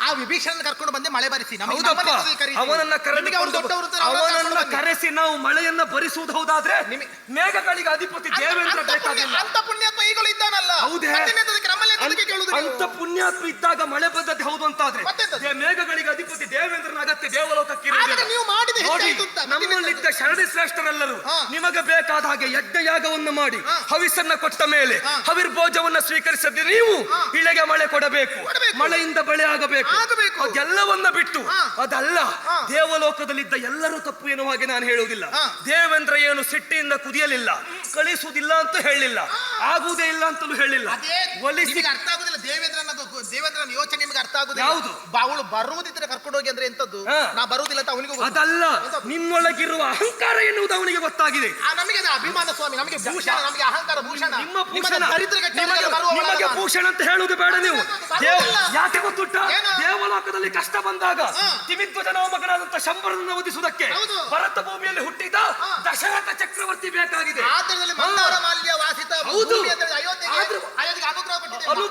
ಅನುಗ್ರಹ ಬಂದದ್ದು ಯಾವಾಗ? ಯಾವಾಗ? ನೀವು ಅನುಗ್ರಹ ಕೊಟ್ಟು ದಶರಥನನ್ನ ಕರೆಸಿಕೊಂಡದ್ದಲ್ಲ. ಅಲ್ಲಲ್ಲ. ದಶರಥನಿಂದ ಅವ- ಪ್ರಯೋಜನ ಪಡೆದು ಹಾ. ಆಮೇಲೆ ಅನುಗ್ರಹವನ್ನ ಕೊಟ್ಟವರು ನೀವು. ಹೌದಾ? ನಾವು ಲೆಕ್ಕ ಇಟ್ಟುಕೊಳ್ಳಿಲ್ಲ. ನಾವು ಅದನ್ನು ನಾವು ಈ ಹೇಳುವುದು. ಕಡೆದು ಈ ಕಡೆದು ನೋಡು, ಪಡಿತೇವೆ, ಆ ಕಡೆದು ಕೊಡ್ತೇವೆ. ನಾವು ದೇವಲೋಕಕ್ಕೆ ಕೊಡುವುದಿಲ್ಲ ಅಂತ ಹೇಳಿದ್ದಲ್ಲ, ಮತ್ತೆಂತದ್ದು? ನಿನ್ನಿಂದ ಯಾಗವನ್ನ ಮಾಡ್ತೇವೆ, ಕೊಡುವುದು ನಿಮಗೆ ಅನಿವಾರ್ಯ. ನಾವು ಕೊಡ್ತೇವೆ. ಕಾಲಿಡಿದ್ರೆ ಮಾತ್ರ ಅದಲ್ಲ, ಎಂತದ್ದು? ನಾವು ಕೊಡದಿದ್ದರೆ ನಿಮಗೆ ಶಕ್ತಿ ಬರುವುದೆಲ್ಲಿಂದ? ಯಾ- ರಕ್ಕಸರನ್ನ ಬಡಿಯಬೇಕು ಅಂತಾದ್ರೆ, ಶಕ್ತಿ ಹೊತ್ತಿಸಬೇಕು ಅಂತಾದ್ರೆ ಹಾ. ಭೂಲೋಕದ ಬ್ರಾಹ್ಮಣರು ಯಜ್ಞಯಾಗವನ್ನ ಮಾಡಲೇಬೇಕು. ಮಾಡಿ ಅಲ್ಲ ನೀವು ಮಾಡ್ತೇವೆ. ಯಾ- ಮಾಡುವುದಕ್ಕೆ ಈಗ ನಮಗೆ ಅಲ್ಲಿ ಬೇಕಾದ ವ್ಯವಸ್ಥೆ ಇಲ್ಲದೆ ಇರಬಹುದು. ಹಾ. ಆದರೂ ಒಂದು ನೆನಪಿಟ್ಟುಕೊಳ್ಳಿ, ಅನುಭವಿಸಿ ಅನುಭವಿಸಿ ಸಾಧನೆಯ ಫಲದಿಂದ ಹಾ. ತಪಸ್ಸಿನ ಶಕ್ತಿಯಿಂದ ಹಾ. ನಿನ್ನನ್ನು ಎಳೆದುಕೊಂಡು ಹೋಗುವ ಸಾಮರ್ಥ್ಯವು ನನಗುಂಟು. ಆದರೂ ಅದನ್ನು ನಾನು ಮಾಡಿದವನಲ್ಲ. ಗೌರವಿಸದೇ ಹೋದಂತಹ ಒಬ್ಬ ದಿಲೀಪರಿಗೆ ಹಾ. ಸಂತಾನವಿದೆ ಮತ್ತೆ ನನ್ನ ಹಟ್ಟಿಯಲ್ಲಿ ಚಾಕರಿ ಮಾಡಿದ ಇದ್ದಾನೆ. ನೀನು ಮತ್ತೆ ನೀವು ನೀನು ಗೊಬ್ಬರ ಅದು ಹೇಳುವುದು ಬೇಡ, ಯಾಕೆ ಮತ್ತೆ ಎಂತ ಗೊತ್ತುಂಟಾ? ದೊಡ್ಡ ಎಳ್ಕೊಂಡು ಹೋಗುದು. ಐರಾವತವನ್ನು ಎಂತದು? ತರುವುದಕ್ಕಾಗಿ ಹಂಪಿನ ಸೇತುವೆ ಮಾಡಿದವರು ನಾವು. ಎಂತ ನೀವೇ- ನಾವು ನೀವೇ ಅಭಿನವ ಕಾರ್ತೀವಿ. ನಾವು ಕೆಳಗಿದ್ದು ಮೇಲಿದ್ದನ್ನು ತರಿಸಿಕೊಂಡಿದ್ದೇವೆ. ಓಹೋ. ನಿನಗಿದ್ದ ದುರಂಕಾರ, ನಾನು ಇಳಿಯುವುದಿಲ್ಲ. ನಿನಗಿದ್ದ ಅಹಂಕಾರ, ಬರುವುದಿಲ್ಲ ನಾನು. ನೀನಾಗಿ ಇಳಿದು ಬರುವುದಿಲ್ವೋ? ಬರುವುದಿಲ್ಲ. ನಿನ್ನಂತವಳು ಇಲ್ಲಿನ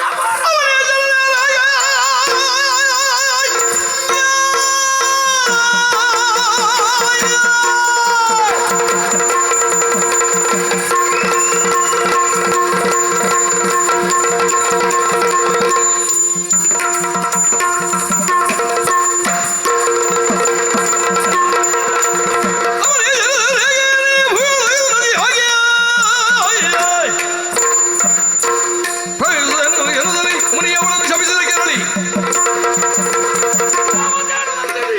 ತಪಸ್ಸಿನ ಪ್ರಭಾವದಿಂದ ಸತ್ಯಲೋಕದ ಅಧಿಪತಿಯಾದಂತ ಬ್ರಹ್ಮದೇವನನ್ನು ಭೂಲೋಕಕ್ಕೆ ಕರೆಸಿಕೊಂಡು ವರವನ್ನ ಪಡೆಯುವ ಸಾಮರ್ಥ್ಯ ಇದ್ದವರು ನಾವು. ಲಯಾಧಿಪತಿಯಾದಂತ ಈಶ್ವರನ್ನ ಭೂಲೋಕಕ್ಕೆ ಕರೆಸಿಕೊಳ್ಳುವ ಸಾಮರ್ಥ್ಯ ಇದ್ದವರು. ಏನು ತಪಸ್ಸಿನ ಪ್ರಭಾವದಿಂದ ಎಲ್ಲ ಬಾಯಿ ಬಡ್ಕೊಂಡು ನಿನ್ನನ್ನು ಎಳೆದುಕೊಳ್ಳುವ ಸಾಮರ್ಥ್ಯ ಉಂಟು. ನಿನಗಿದ್ದ ದುರಂಕಾರ ನಿನ್ನಷ್ಟು ಈಗ ಇಲ್ಲಿ ಯಾರಿಲ್ಲ. ಯಾಕೆ ನಿನ್ನ ತಾಯಿ ನಿನ್ನ ಬಳಿಯಲ್ಲಿಲ್ಲ.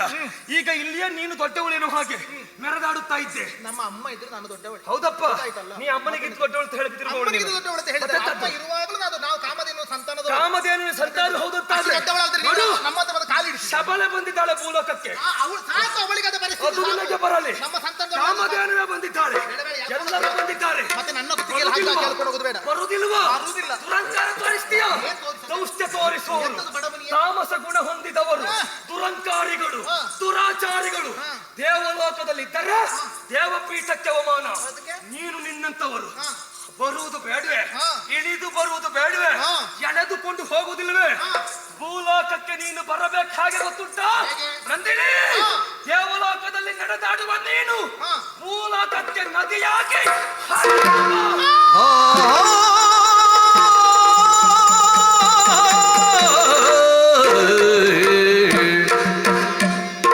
ಮುನಿಶಾಪಗಾಗ ನಂದಿನಿ ಬೆದರಿ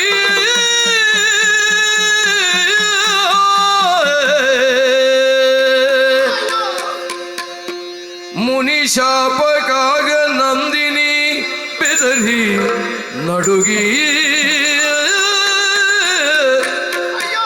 ಕಂಬನಿ ತುಂಬಿ ಯತಿಪತಿಯ ಪದಕ್ಕೆ ಮಣಿದು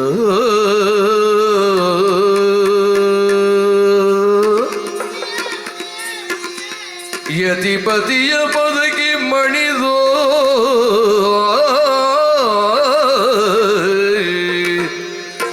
ವನಿದೆ ಎನ್ನ ಪರಾಧವನು ಮನ್ನಿಸೋ ಎಂದವನ ಮನಕರಯ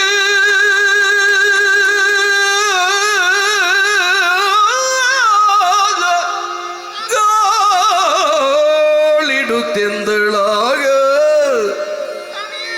ನಂದಿನಿ ಒಂದಿಪೆ ಮುನಿವರ ತವ ಪದ ದ್ವಂದ್ವಕ್ಕೆ ಮನ್ನಿಪುದೆನ್ನನು. ಒಂದಿಪೆ ಮುನಿವರ ತವ ಪದ ದ್ವಂದ್ವಕ್ಕೆ ಮನ್ನಿಪುದೆನ್ನನು.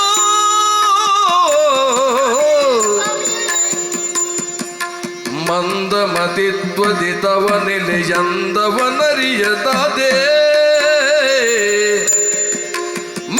ಮಂದಮತಿತ್ವದಿತವ ನಿಲೆಯಂದವರಿಯದಾದೆ.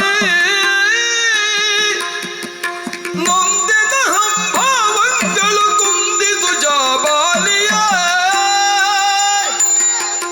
ನೊಂದಿದ ಹಂಭಾವಂಗಳು ಕುಂದಿದು ಜಾಬಾಲಿಯ. ಕೃಪೆಯಿಂದೆನ್ನ ಅಪರಾಧವ ಸಾನಂದದಿ ಕ್ಷಮಿಸೋ ಮುನಿಯೇ.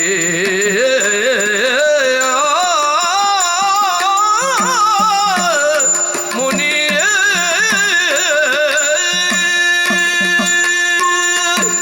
ಆ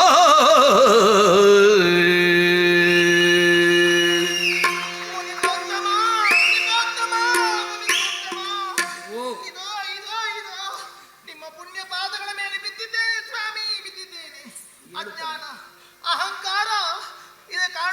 ಸಂಪೂರ್ಣವಾಗಿ ಮೈ ಮರೆತೆ ನನಗಿಂತ ಶ್ರೇಷ್ಠರು ಮತ್ತೊಬ್ಬರಿಲ್ಲ ಎನ್ನುವ ಹಾಗೆ ಭೂಲೋಕವನ್ನೇ ಜರಿದೆ, ನಿಮ್ಮನ್ನು ನಿಂದಿಸಿದೆ, ಅಪಚಾರ ಮಾಡಿದೆ. ತಪ್ಪಿನ ಅರಿವು ನನಗಾಯಿತು ಸ್ವಾಮಿ, ನನಗಾಯಿತು. ಮಧಾಂಧಳದಂತಹ ನನ್ನ ಕಣ್ಣಿಗೆ ಭೂಲೋಕದಲ್ಲಿದ್ದವರೆಲ್ಲರೂ ಕೆಟ್ಟವರಾಗಿ ಮಾಡಿಸಿದರು ಹೊರತು ನೀವು ಆಡುತ್ತಿರುವಂತಹ ಸಜ್ಜನರು, ಸತ್ಕರ್ಮ ಇತರು, ಯಜ್ಞ ಯಾಗಾದಿಗಳಿಂದ ಸಂಪನ್ನರಾದವರು ಒಬ್ಬರೂ ನನ್ನ ಕಣ್ಣಿಗೆ ಕಾಣಲಿಲ್ಲ. ಯಾಕಾಗಿ? ಅಹಂಕಾರ. ಸ್ವಾಮಿಯೇ, ಇದೋ ನಿಮ್ಮ ಶಾಪದಿಂದ ನನ್ನ ಅಹಂಕಾರ ಕಳೆಯಿತು, ಮಾಡಿದ ಅಪರಾಧ ಏನೆನ್ನುವುದು ಅರ್ಥವಾಯಿತು. ನಿಮ್ಮ ಪುಣ್ಯವಾದಗಳ ಮೇಲೆ ಬಿದ್ದು ಬೇಡಿಕೊಳ್ಳುತ್ತಾ ಇದ್ದೇನೆ. ಈ ದೇವಲೋಕದಿಂದ ಭೂಲೋಕಕ್ಕೆ ಇಳಿದು ಬರುವುದಲ್ಲ, ನಡೆದು ಬರುವುದಲ್ಲ, ಪತನ. ನದಿಯಾಗಿ ಹರಿಯಬೇಕೆ ಅಂದರೇನು? ಮನಸ್ಸಿನಲ್ಲಿ ಕೊಳೆ ಇಟ್ಟುಕೊಂಡು ನಿಮ್ಮನ್ನು ನಿಂದಿಸಿದೆ, ಪರಿಣಾಮವಾಗಿ ನದಿಯಾಗಿ ಹರಿಯುವುದೆಂದರೆ ಭೂಮಿಯಲ್ಲಿದ್ದಂತಹ ಕೊಳಕನ್ನೆಲ್ಲವನ್ನು ತನ್ನೊಡಲಿಗೆ ತುಂಬಿಸಿಕೊಂಡು ಸಾಗುವುದಲ್ಲವೇ? ಹಾಗಾದ್ರೆ ಅಂತಹ ಒಂದು ಜನ ನನಗೆ ಬೇಕೆ? ದಮ್ಮಯ್ಯ ಶರಣುದಿಡೆಯಲಿ ಕಂಬನಿಗಳನ್ನು ಸುರಿಸಿ ಮರುಗುವ ನಂದಿನಿಯ ಮುನಿವರನು ಕಾಣುತ್ತ ನುಡಿದ ನವಳಲಿಯ ತುಂಬಿದ ಸಿರಿಯಿಂದ ಕುಂಬಿನಿ ಮೆರೆವಂತೆ, ತುಂಬಿದ ಸಿರಿಯಿಂದ ಕುಂಬಿನಿ ಮೆರೆವಂತೆ, ತುಂಬಿದ ನದಿಯಾಗು ಮಗುವೆ, ತುಂಬಿದ ನದಿಯಾಗು ಮಗುವೆ.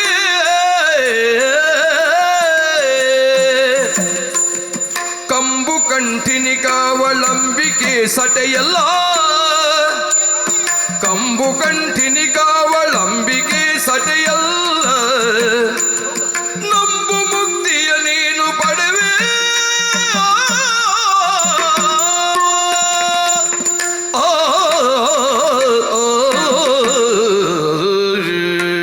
ದೇವದೇನು ನಂದಿನಿ, ಶಿವರೇಣ್ಯ. ಮುನಿಗಳು ಕೋಪಿಷ್ಟರಾಗಬಾರದಂತೆ ಏನು ಮಾಡೋಣ ಹೇಳು?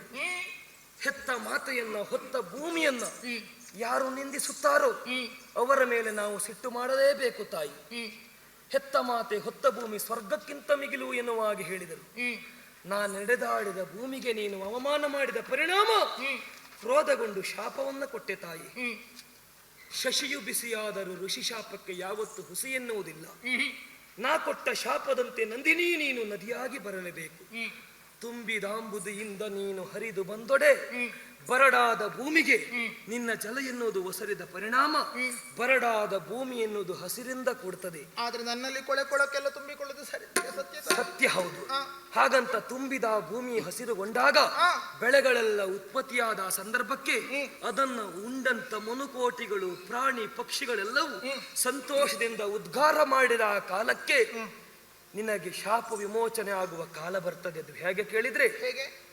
ರಾಕ್ಷಸರ ದಮನಕ್ಕಾಗಿ ಕದಂಬವನವನ್ನು ಆಯ್ಕೆ ಮಾಡಿಕೊಂಡು ಕೌಶಿಕೆ ಎನ್ನುವಂತ ಹೆಸರಿನಿಂದ ದುಷ್ಟರ ಮರ್ದನ ಮಾಡಿ ಭೂಲೋಕಕ್ಕೂ ದೇವಲೋಕಕ್ಕೂ ರಕ್ಷಣೆ ಕೊಟ್ಟಂತ ಆ ದುರ್ಗಾ ಪರಮೇಶ್ವರಿಯನ್ನು ನೀನು ಧ್ಯಾನಿಸಬೇಕು ಮಗಳೇ. ಅಂಬಿಕೆ ಇದ್ದಾಳೆ. ಖಂಡಿತವಾಗಿ ಅಂಬಿಕೆಯನ್ನ ನೀನು ಧ್ಯಾನಿಸಬೇಕು. ನೀನು ನದಿಯಾಗಿ ಬಂದು ಋಷಿಗಳ ಆಶ್ರಮದ ಸಮೀಪ ಹರಿದು ಹೋದರೆ ಅದು ತೀರ್ಥಕ್ಷೇತ್ರ ಅಂತ ಆಗುವುದಿಲ್ಲ. ತೀರ್ಥಕ್ಷೇತ್ರ ಆಗಬೇಕು ಅಂತ ಆದ್ರೆ ದೈವಿ ಸಾನ್ನಿಧ್ಯದಿಂದ ಆಗಬೇಕು. ನೀ ಹರಿದು ಹೋಗುವ ಸ್ಥಳದಲ್ಲಿ ನಿನ್ನ ಸಮೀಪದಲ್ಲಿ ದುರ್ಗಾ ಪರಮೇಶ್ವರಿ ಅವತಾರಿಯಾದ ಆ ಕಾಲಕ್ಕೆ ಅವಳನ್ನ ನೀ ಶ್ರದ್ಧಾಭಕ್ತಿಯಿಂದ ಭಜಿಸಿದಾಗ ಅವಳ ಸಂಕಲ್ಪದಂತೆ ನಿನ್ನಿಷ್ಟಾರ್ಥ ಈಡೇರಿ ಶಾಪಕ್ಕೆ ವಿಮೋಚನೆಯಾಗಿ ಮತ್ತೆ ದೇವಲೋಕವನ್ನು. ಹಾಗಾದ್ರೆ ಜಗದಂಬಿಕೆಯನ್ನೇ ಕೇಳಿಕೊಳ್ಳುತ್ತೇನೆ.